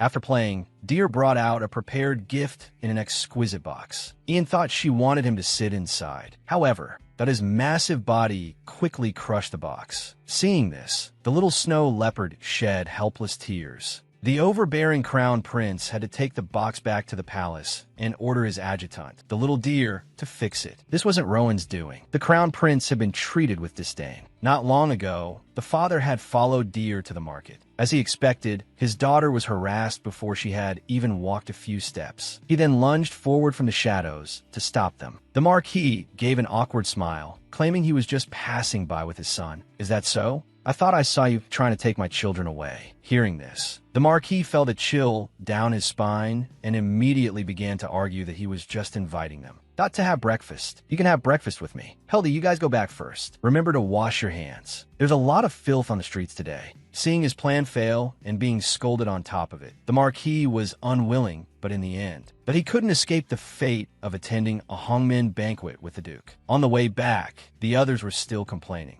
that the Marquis was as clingy as a piece of gum. However, Deer's side effects were even stronger. A sticky, strange sensation filled the thin air, making it hard for her to breathe. Fortunately, it was only for a moment. She didn't understand where this skin-crawling feeling was coming from. The next day, the little snow leopard dressed up and attended the grand ceremony again. A tall spire had been built in the center of the venue. The emperor had organized a competition specifically to show off the power of the great families to his subjects. It was like an opening ceremony, but today's focus was on the heirs. So, the father sent Peldy to compete. Deer didn't need to worry. Peldy had won the last competition as well, this time with his sister cheering, that he would surely be even more motivated. Soon, the heirs of the great families made their appearances. The Marquis' son from yesterday was no exception, but now he was filled with fear. Ludian wondered what his father had done to them yesterday. Deer then noticed a girl with hair like a flower. She seemed to be on good terms with her cousin, Olivia. Deer was envious, as everyone wants a friend their own age.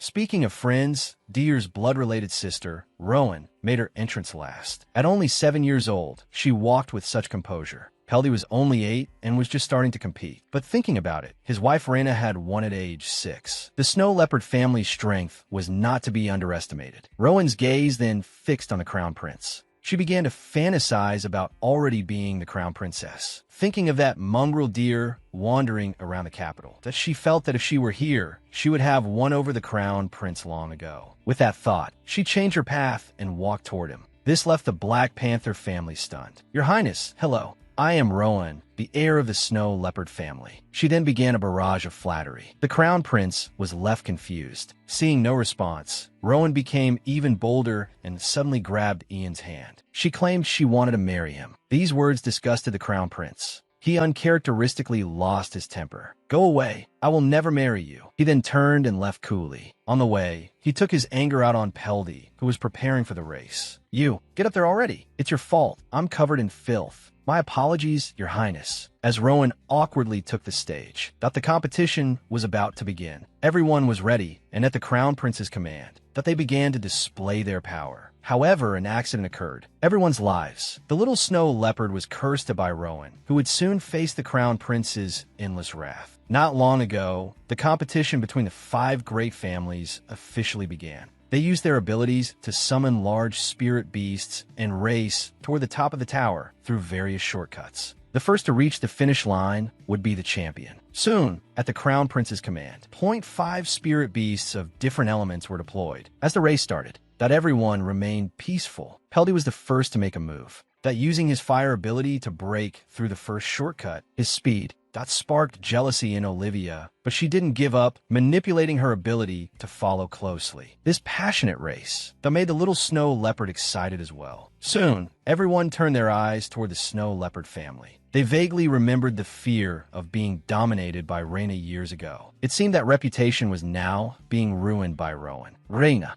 that had once held the championship for 12 consecutive years. As the gossip grew louder, The snow leopard family was breaking out in a cold sweat. After all, this concerned the reputation of the heir. Consequently, their influence would inevitably be suppressed. The patriarch then took his anger out on his daughter. We are the most powerful family, second only to the royals. How are you educating your child? Everyone else has moved up, while Rowan is still lingering on the second floor. But Rowan wasn't thinking about that. Through her relentless efforts, she finally managed to maneuver her spirit beast to the third floor. But due to her poor control, she caused the two spirit beasts below her to fall. The Marquis's son had no choice but to launch an attack, trapping Rowan's spirit beast. This caused her confidence to climb further to crumble instantly, and she ended up in 5th place. First place was, unsurprisingly, awarded to Peldy. Second place went to Olivia. They took the stage in order. According to the rules, the champion could receive a wish.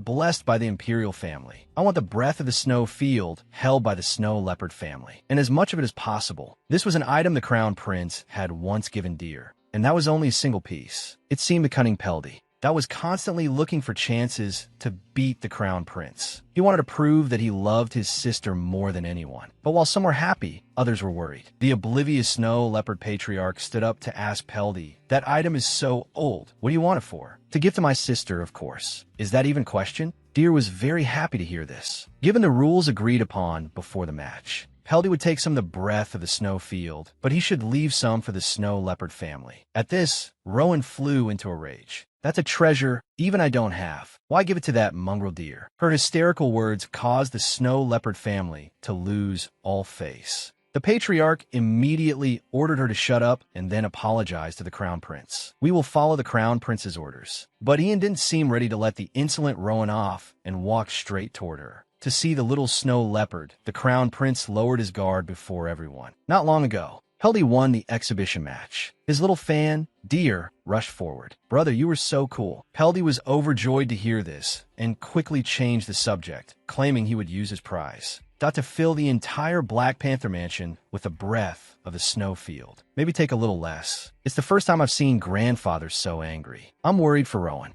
Olivia suddenly appeared, saying the little snow leopard was too kind. Someone like Rowan, who curses in public after losing a race, should be locked up. Ludian then made an ill-timed comment. "Oh, you're here, Mississippi, eternal second place." After some playful bickering, Peldy remembered the crown prince. His expression hadn't looked right since the start of the race, and now he had left the venue early. Could something have happened? Soon, they returned to the mansion. Olivia held the little snow leopard, unable to let go. She claimed her second-place prize was getting to cuddle Deer. Just then, the crown prince's adjutant arrived with something. Everyone was stunned until the beast form crown prince appeared. They were shocked once again. Then the two brothers began to snicker. So this was his beast form? The crown prince had no choice. After explaining his situation to the emperor, he was placed under house arrest and could only sneak out in this form. Inside the room, Ian showed his paw. A black aura suddenly billowed out, but only Deer could see it. Before the opening ceremony, Ian felt his mana becoming unstable. Now, his vision was darkening, and his body was becoming weaker. Because of this, the emperor had confined him. Fortunately, with his adjutant's help,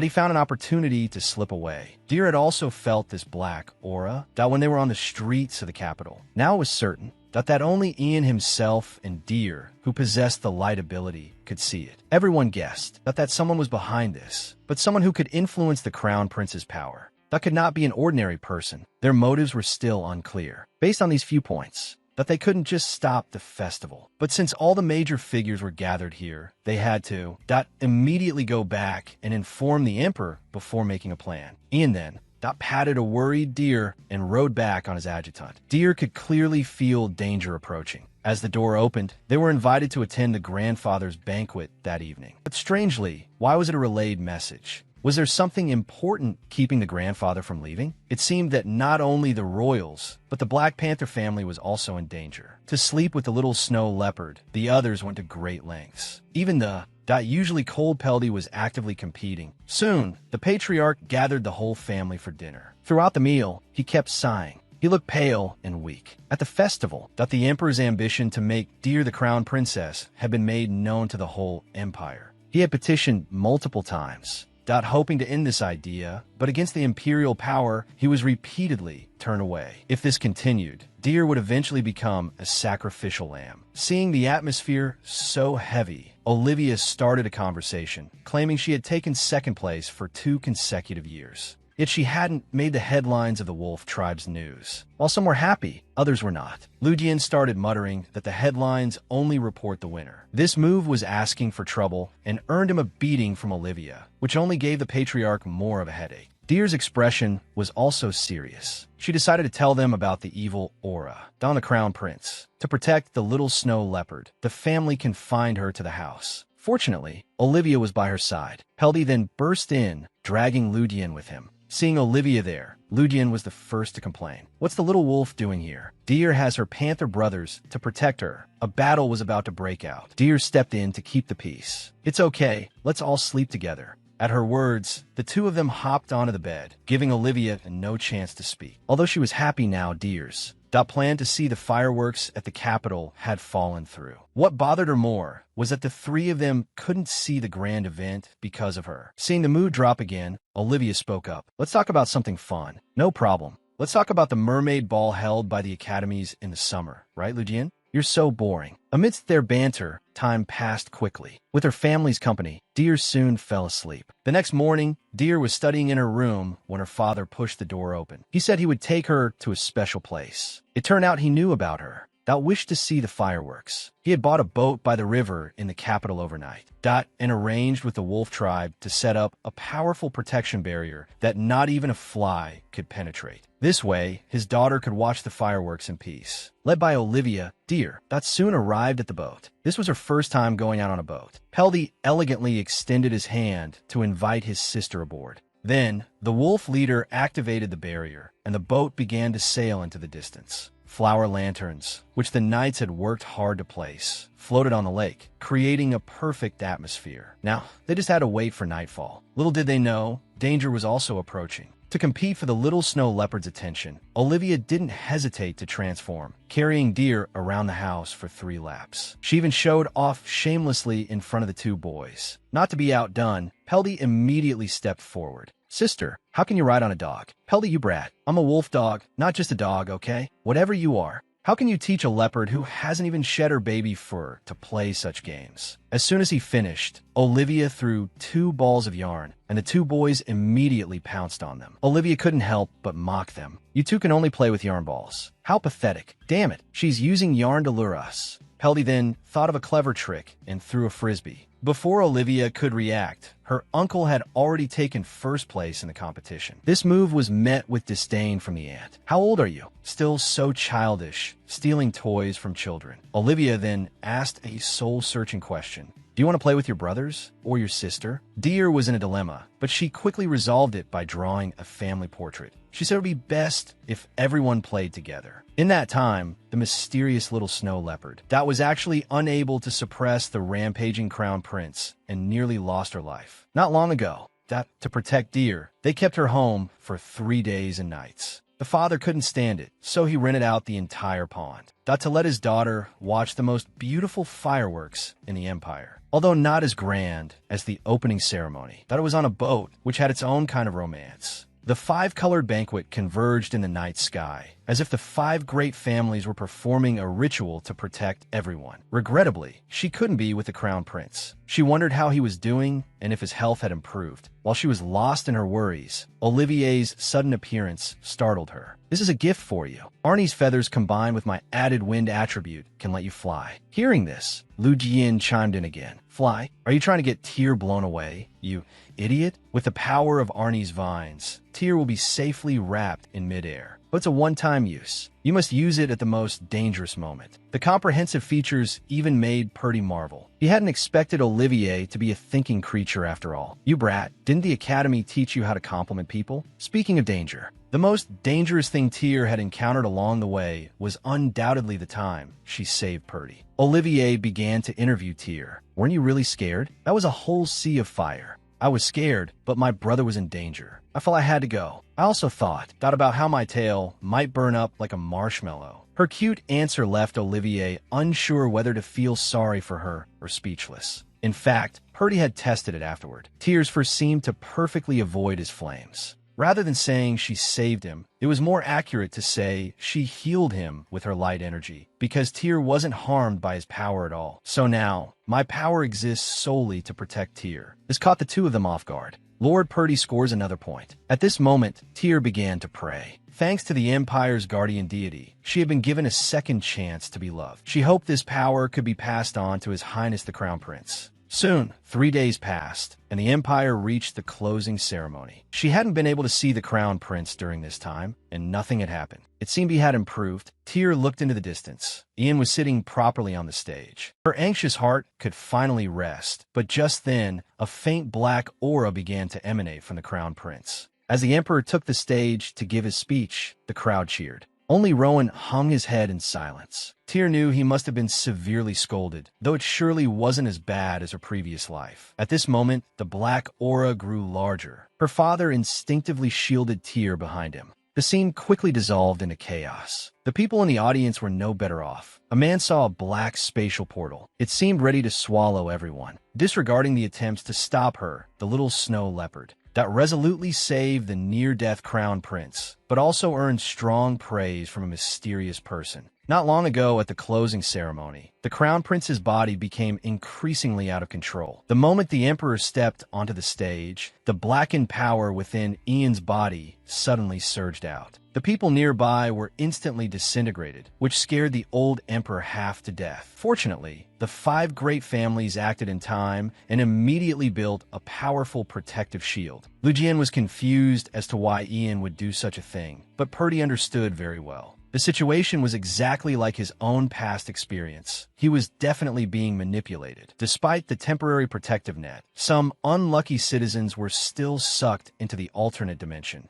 As more and more people suffered, Tyr's mood grew worse. Not long ago, she had been named the future of the Empire by the Emperor. She knew that if she didn't act now, that she would fail everyone's trust, and even more so, fail her own mother. And she would never see Ian again. It was then that the light energy seemed to hear her call. It emerged from the Black Panther family's fire magic, but was stopped by her father. He was afraid his daughter would be in danger. The current situation had already spiraled out of control. Tyr wanted to listen to her father, but at a time like this, she was helpless to do so. She then took out the gift her cousin had given her and instantly completed her transformation. Leaping into the air, she thought, "Sorry, I can't listen to you this time. Trust me, that I will definitely return safely to Daddy's side," with the treasure created by the two families. Tyr successfully reached the center. By now, Ian had completely lost consciousness. Just as Tyr was about to be sucked into the anomaly, the Crown Prince suddenly felt a sense of courage. That familiar scent. It was Tyr. And just like that, the two of them were pulled into the alternate dimension together. The crisis was then averted, leaving only a spatial portal on the ground. Everyone was astonished by what had just occurred. But no matter how the Emperor shouted, there was no response from within. At the same time, Tyr woke up from her slumber. She began to examine her surroundings. It wasn't pitch black like before. Everything actually had color. She tried to wake Ian up, but the Crown Prince showed no signs of waking. Then, faint footsteps came from the door. "Your Majesty, stop being foolish. You've clearly seen the National Treasury records, yet you still gotta insist on this? Crown Prince, no matter what you say, I won't change my mind. This plan isn't feasible, Father." During the argument, Tyr caught a glimpse of the man's face. He looked like Ian's father. To save the dying Crown Prince, the little snow leopard exerted all her strength. But to no avail. Just as she was about to give up, signs of light energy appeared at Ian's neck. Tyr had fallen into the alternate dimension along with the Crown Prince. Unlike before, this alternate dimension was in color.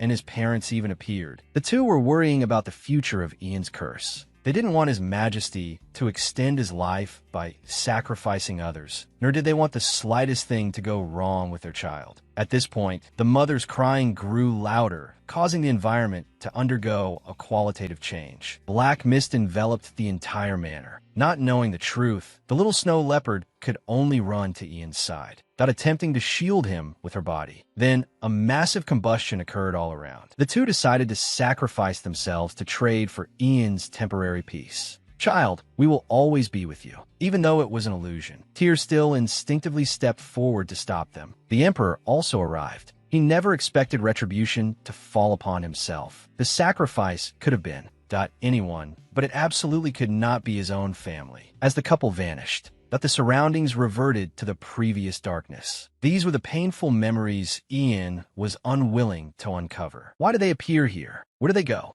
Countless riddles began to trouble her. She desperately wanted to know the answer, so Tyr started looking for clues nearby. She stepped on a pink pillow, one she had used before, but now it was exceptionally large. Looking closely, she found that the holy relic she had given Ian was pinned underneath. Its light was much dimmer than before. Tyr immediately stepped forward to cast her magic. With her empowerment, the holy relic's light enveloped the entire room. Many innocent victims were lying inside, all people who had been sucked in by the spatial anomaly. Tyr walked through the crowd to Ian. Darkness was continuously emanating from his body. Her snow leopard form simply couldn't handle it. So, she simply reverted to her human form and began to battle the black aura. But the more the two powers clashed, the more Ian's life was in danger, to the point where his neck was being severely constricted. Tyr immediately unleashed all her light energy and bestowed it upon him. After a dazzling flash of light, the black aura completely vanished. Tyr tried to wake him, but it was useless. Then, she was surprised to find that a mark of light energy had appeared on Ian's neck. The long-awaiting little snow leopard that had once again resolved the Empire's crisis, and the light energy had successfully entered the Crown Prince's body. Not long ago, while everyone outside the spatial portal was at their wits' end, but they found the rift suddenly opening again. The black space turned back to its former blue. The nobles and soldiers who had been sucked and were spat out one by one. Seeing this, the knights immediately rushed forward. They found that everyone still showed signs of life, though they remained unconscious. Everyone was saved, except for Tyr, who hadn't come out, just as the old father was panicking. Tyr and the Crown Prince suddenly appeared in midair. She no longer had any strength left. The moment she saw her father rush forward to embrace her, her tears flowed uncontrollably. Father must be very angry, right? She had jumped into that space without considering his feelings. I am sorry, Daddy. I'll never make you worry again. After settling everything, the Emperor still hadn't left. If you still feel unwell, please be sure to tell me. The family head gave the Emperor a warning glare. Leave quickly. I still have much to say to my granddaughter. Tyr didn't understand why the two were constantly staring each other down. Rest assured, child. Soon Ian will name you the Crown Princess Consort. Then you'll be safe. These words undoubtedly dispelled the Black Panther family's doubts. Mainly, after seeing Tyr jump in to save Ian without hesitation, the Emperor felt a bit of pity. His schemes that should also come to an end. But he really wanted to know if it was Tyr who opened the portal. Since the Crown Prince was unconscious, it was ruled out that he opened it himself. However, Tyr didn't know either. Perhaps the Crown Prince opened it unconsciously. At the time, she was only focused on using her light energy to repel the darkness on the prince, which left a fish-like mark on his neck. Hearing this, the two were stunned. To confirm further, the group decided to go to the room where Ian was resting. Though it was blurry, it was certain that it really existed. Just then, Tyr's small hand reached out. The image suddenly glowed, meaning Tyr's power had left an imprint on the Crown Prince. From her perspective, the reaction of the two old men led her to mistakenly believe it was a bad sign. Soon, the awakened Crown Prince also learned of this. His level of surprise exceeded anyone else's. He knew deep down that an imprint could cause irreversible harm. The little snow leopard had been getting fatter lately. She couldn't even get out once she crawled into a hat. But compared to the Crown Prince, she was still a bit lesser. It was all the Crown Prince's fault. He sent too many snowmen, whose aura made it so Tyr didn't feel the heat. Her appetite improved, and her body began to grow rapidly. To spare his sister's feelings, Purdy claimed it was just a fur issue. However, Ludien, that unreasonable fellow, reached out and grabbed a handful, declaring it was meat, not fur. As soon as he said it, he was smacked by the family. Frankly, what's wrong with being a little fat? I recall how frail Tyr looked when she first arrived. Brother, being a bit fat seems cuter, so the father gave orders to keep adding to her meals. Don't leave out the snacks either. So, do you still want to eat this pie? Forget it, I'll diet tomorrow. I'll take one more bite. Learning that their sister and the Crown Prince had formed an imprint, the two decided to go kill Ian overnight. Olivier even collapsed onto the bed in a daze. Only Tyr was enjoying herself, simply because this imprint thing allowed them to share consciousness. Life and death were linked together. There were more pros than cons here. Imprints were only recorded in ancient books, so it was hard to deal with now. Tyr was optimistic. After all, she had saved Ian by accident, and that was enough. The Black Panther family, however, was worried sick. Since things had come to this, they didn't want to assign blame. The urgent task was to break the imprint between the two. But a case where only one side had the imprint was rare. Everyone even thought a half imprint was more troublesome than a full one. A few days ago, Tyr had gone to see the Crown Prince. His temperament had already changed significantly. Right now, they didn't know if the imprint was a help, or a burden to him. Returning that night, the father learned of this. Although he wasn't sure what a half imprint implied, he believed the light energy would protect Tyr. Let's hope so. At this rate, Tyr will have to go to the Imperial City. Calm down. Go notify the other two little ones. Little did they know, there was no need for the family head to tell them. The two had already been eavesdropping outside the door. So when are we going to kill Ian? Olivier had fainted from crying halfway through. Grandpa let out a long breath. What's the use of saying such irrelevant things now? The priority is finding a solution. It's useless. Why are you blocking us? Lu Dian, who had rushed over, was even less able to stay calm. If the imprint can't be broken, our sister will be snatched away to be the crown princess. It's so dangerous there. What will Tyr do living there alone? If something happens, we won't be able to respond immediately. It's truly precarious, and the half imprint isn't resolved yet. If something really happens to Tyr in the Imperial City, it'll be too late by the time our Black Panther family finds out. In any case, we don't agree. It's better to just kill Ian and be done with it. It's not like that, Purdy. Your opinion is very important. Currently, you're the eldest son, and have many supporters. Becoming the next family head is a given. But if you can yield it to Tyr, then that she can at least delay going to the Imperial City until she reaches adulthood. Your father has already agreed to this. It depends on your choice. That goes without saying. For my sister, Purdy is naturally willing. In his heart, Tyr is more important than anything. But the premise is that we can't let ourselves be untied first. That's my good son. Immediately summon a family meeting. Speak to the territory and ensure a unified voice. Tomorrow, the contest with the Imperial family officially begins. Meanwhile, Tyr, that was secretly hiding by the door, eavesdropping on their conversation. Crown Princess Consort. Does that mean I have to marry Ian? Just thinking about it is nerve-wracking. Promoted.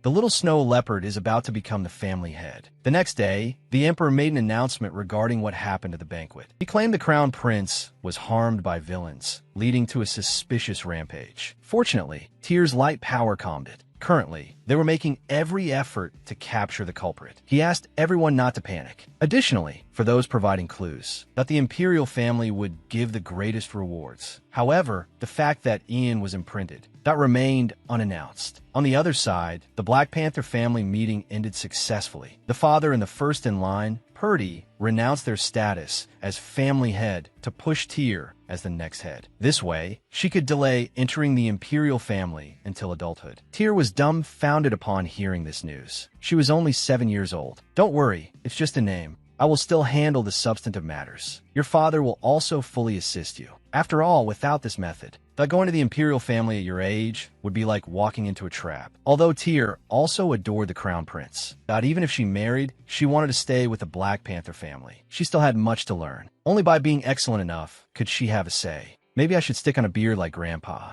Would I look more like a family head? At this point, Tyr asked a deep question. Has the family fallen into trouble because of me? Grandpa hadn't expected that a 7-year-old child to still be worrying about such things. He couldn't help but feel a pang of heartache. He immediately stood up, denying Tyr's suspicion, claiming the decision was unanimous. There's absolutely no need to worry. So, are you willing to inherit this position? After a moment of thought, Tyr readily agreed. As long as she grew up quickly, she could return the position of family head to Grandpa. At this time, the Snow Leopard family was in an uproar. Upon learning that Tyr was to inherit the Black Panther headship, that the unaware maternal grandfather was speechless. The man immediately began to explain. According to imperial informants, Tyr and the Crown Prince had formed an imprint. The sudden decision to become the heir. That must be related to this, to prevent her from becoming the Crown Princess and entering the palace. One absurd idea. As the leader of all families, Tyr's promotion. That was equivalent to placing her above him. To the maternal grandfather, this was simply an insult. Suddenly, a puff of black smoke appeared and surged into the grandfather's body. After a few twitches, he quickly returned to normal. Pass it down. I do not agree to Tyr becoming the clan leader. As the leader of the Leopard clan, even the Emperor shouldn't think of interfering. Did you hear me? Get out and deliver the message. After the man left, the maternal grandfather suddenly burst into loud laughter. "So you want to escape my grasp too?" At the same time, the emperor ordered Ian not to move around lately.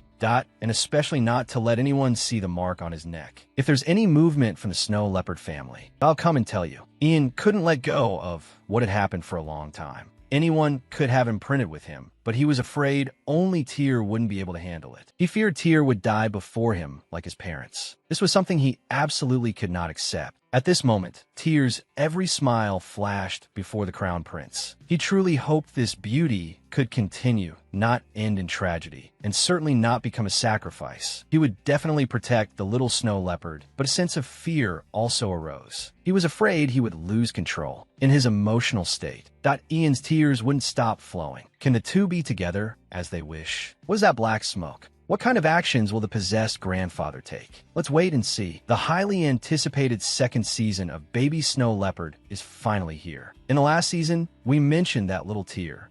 Finally became the family head. But danger and trials also arrived as scheduled. Ever since her grandfather was controlled by a mysterious black smoke, he took the initiative to call an urgent imperial meeting. Those so-called nobles only dared to express their opinions outside the door. Even though some people didn't care, her grandfather still stood on the ground of so-called righteousness to find excuses for his actions. He grandly claimed that no one was willing to let an illiterate person ride over their heads. But Grandpa immediately countered in his mind, and was equally relentless with his words. "You hid the Empire's treasure and didn't face it properly. What right do you have to say such things?" The grandfather sighed faintly. "That wasn't abuse, it was discipline. Hasn't our territory also suffered losses? For the Beast Clan, the leader is chosen from whichever side is stronger. To become the leader legitimately, shouldn't Till face me in a duel?" Grandpa was so enraged by maternal grandfather's shameless remarks that he began to curse. "Till possesses the power of light that can save the entire Beast Clan. She is more qualified to lead the tribe than anyone else." Maternal grandfather sneered, his eyes filled with contempt. "To openly disregard established rules. Do you think law and order are worth nothing at all?" Grandpa raised his fist, wanting to reason with him physically, but luckily he was held back by the emperor. He then continued, "Actually, I've known for a long time that the crown prince has already formed a contract with Till. Yet the wedding was postponed, and that child was allowed to take the position of family head first. What exactly is Duke Astrian plotting?" Grandpa was furious upon hearing this. But since things had reached this point, the emperor could no longer show favoritism toward Till. A 7-year-old child becoming the representative of the 5 great families would surely leave people unsatisfied. This meant a legitimate reason was needed so that others would no longer object. And this was exactly the answer Duke Nestian wanted. Legend says that in the land where dawn never comes, that there will be a child with the power of light who will awaken the dawn. If Till is the legendary child of light, then the truth of this legend must be proven. If Till can complete this trial, then Nestian will acknowledge everything and follow Till as the leader of the Beast Clan. To Grandpa, this sounded like a bolt from the blue. That place was somewhere even adult carnivorous beasts dare not tread. And now, a 7-year-old child was expected to go there alone. Seeing his plan succeed, maternal grandfather was full of smiles. Just then, the door to the meeting room opened. It was little Till. She already knew everything that had happened inside. She wanted to complete this task and resolve all the problems once and for all. Though Grandpa's heart ached for her, there was nothing he could do. Looking at her cold maternal grandfather, Till's small hands tightly gripped her skirt as she encouraged herself. "I will not run away from any responsibility. I'm willing to go. Your Majesty, please give the order." While the emperor was hesitant and maternal grandfather was being cynical, Till's night finally arrived. "If you all intend to sacrifice a child in a political struggle as the cause of it, I cannot sit idly by.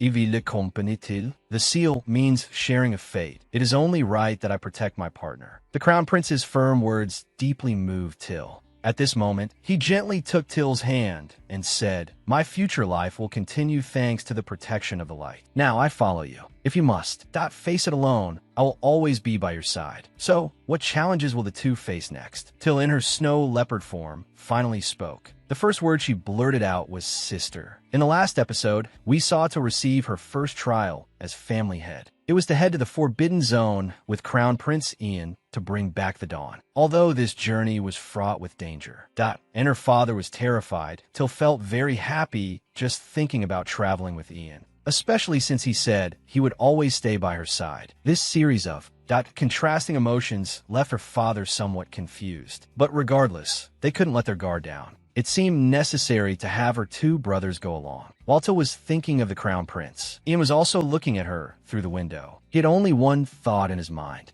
To protect his beloved Till, he had to keep her away from threats, including himself. Therefore, he had to break the seal. 3 days later, at the Duke's mansion, the brothers learned about the trial ritual. But to protect Astrian, one of them had to stay behind. Without a moment's hesitation, they said in unison, "Then I shall go." At this point, a disagreement arose. Rudian said calmly, "You are the next heir. You're the one who should stay." Ferdy replied with a smug look, "How can I entrust Till to you? Besides, if I go, I'm 100 coming back safe. So it's fine." Listening to his two brothers arguing more and more fiercely, Till didn't know who to persuade. Then their father smiled slightly. "You two discuss it among yourselves." Grandpa hadn't expected so many changes to occur during a trip to the capital just for a celebration. It seemed they needed to return to their territory as soon as possible to prepare for the northward journey. A week later, Olivia arrived at Astrian Castle. She had a wonderful chat with Till. Suddenly, she remembered the matter of the seal. Fortunately, it was one-sided and didn't affect Till. It merely made Ian into Till's subordinate. Olivia pulled little Till into her arms and said dotingly, "Our baby isn't at the age to consider marriage yet."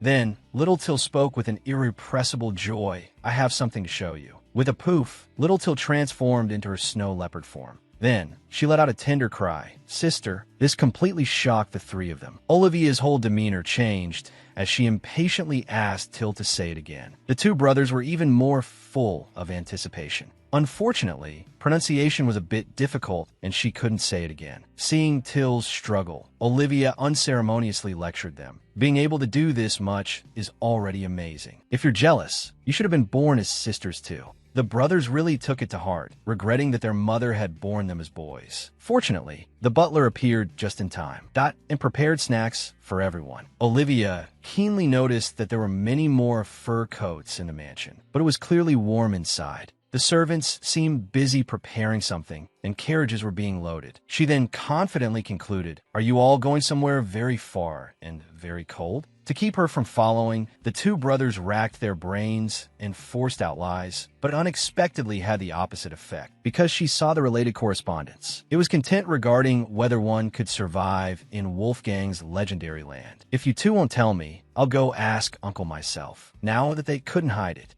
the two brothers stopped struggling and obediently told her the whole truth. Hearing that they were going to a place where the sun never rises, Olivia became even more excited. She wanted to go too. Rudy encountered, "What could you even do if you went?" Meanwhile, little Till was happily eating cookies on the side, as if none of this concerned her. Ferdy also tried to stop Olivia, telling her to drop the idea of this adventure. However, the corner of Olivia's mouth curled up. A brilliant plan was already taking shape in her mind. Little Till could hear some of it, but thought it better to pretend she hadn't. So how would they protect little Till together? Let's find out in the next episode. What? Our little Till turned out to be a little snow leopard who was afraid of the heat. When she learned that her mother could freely regulate her body temperature, that she instantly felt a bit inadequate. The day to head to the land of the end to awaken the dawn finally arrived. Under her brother Rudian's urging, little Till said goodbye to her mother's photo as if she were going on a long trip. Rudian asked curiously, "Aren't you taking the photo frame with you?" Till said with total sincerity, "I heard the north is very cold. Mama will be cold too, but Mama in the photo frame can't put on more clothes." That one sentence left both brothers speechless. Ferdy said, feeling a bit sweat-dropped. Actually, Mama was never bothered by heat or cold. She never felt hot in Astrian. She didn't even care about wearing short sleeves in an ice cellar. Hearing this, Till felt a bit bad. The two brothers quickly comforted her. It's normal for a snow leopard to be afraid of heat. Mama was just too special. Just then, Olivia impatiently pushed open the door. "How much longer are you going to dawdle? Everyone is waiting outside." As they were about to set off, Grandpa reluctantly reminded them, "Be sure to stay safe out there." However, in the next moment, Grandpa hugged little Till tighter and tighter. It seemed Grandpa was the most dangerous one. Till's face was squeezed red. She said in a tiny voice, "Don't worry, I will definitely return safely." At this time, Crown Prince Ian walked over slowly. "Duke, please rest assured, I will guarantee Till's safety. Until we return here, I will never let her out of my sight." After Grandpa solemnly thanked him, Ian reached out to invite Till to set off. "Let's go." Little Till was all smiles, as if she were just going on a trip somewhere a bit far away. Her luggage was full of delicious food. Her father escorted them closely the whole way. She was worried it would be too cold outside for Papa. But then she thought, Papa uses fire and isn't afraid of the cold. Was she really the only one afraid of the cold? Her father laughed. "I'll wrap the carriage in my ability. Just remember to dress warmly." Ridian said confidently, "If it's cold, I can summon flames too." His father immediately threw cold water on the idea. "Overusing your ability will cause a fire." Crown Prince Ian said unhurriedly, "Then come to my subspace. It's always at a constant, comfortable temperature." That one sentence made Olivia's hair stand on end. "Are you trying to kidnap Till again? What happened there last time?" But he didn't explain, only casually mentioning something irrelevant. About half a day passed, and unfortunately, they hadn't even reached the vicinity of the Nestian territory. Olivia kept complaining that the carriage was too slow, not even as good as her family's. "At this rate, won't we have to camp in the wild?" Ferdy was quite calm. "We'll stay in a nearby village." Little Till was napping on her brother's lap and didn't join their argument. After traveling for half a day, seeing the horses were panting,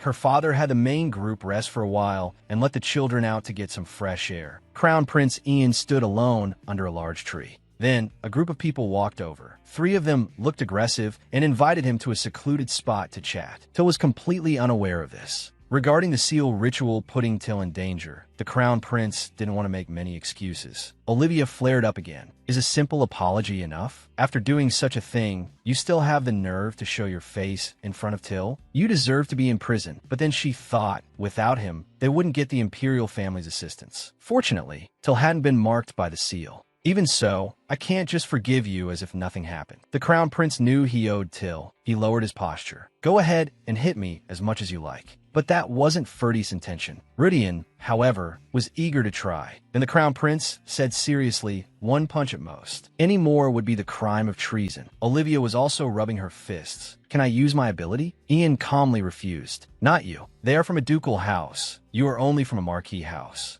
Your status isn't high enough. If you do it, it's pure treason." The scene changed. Ian had a bite mark and 2 slap marks on his face. When her father saw the Crown Prince in this state, he was a bit confused. Then Ian said solemnly, "I should have apologized to you sooner. Regarding Till, letting someone who has already suffered so much encounter this kind of thing is entirely my fault. I'm sorry." However, her father said after a moment of silence, "I find it hard to accept your apology. Isn't your highness only 11? Why do you force yourself to be so mature? At your age, you should be full of laughter, not shouldering everything yourself. The reason adults exist is to make things easier for children. So, it's okay to show your true self occasionally. At least, you can do so here." Ian no longer hid his heart. He let his emotions out without reservation. However, a change occurred on their journey. As evening approached, they realized the road ahead had changed. It didn't match what was marked on the map. At this rate, it would be dark by the time they crossed the mountain ridge.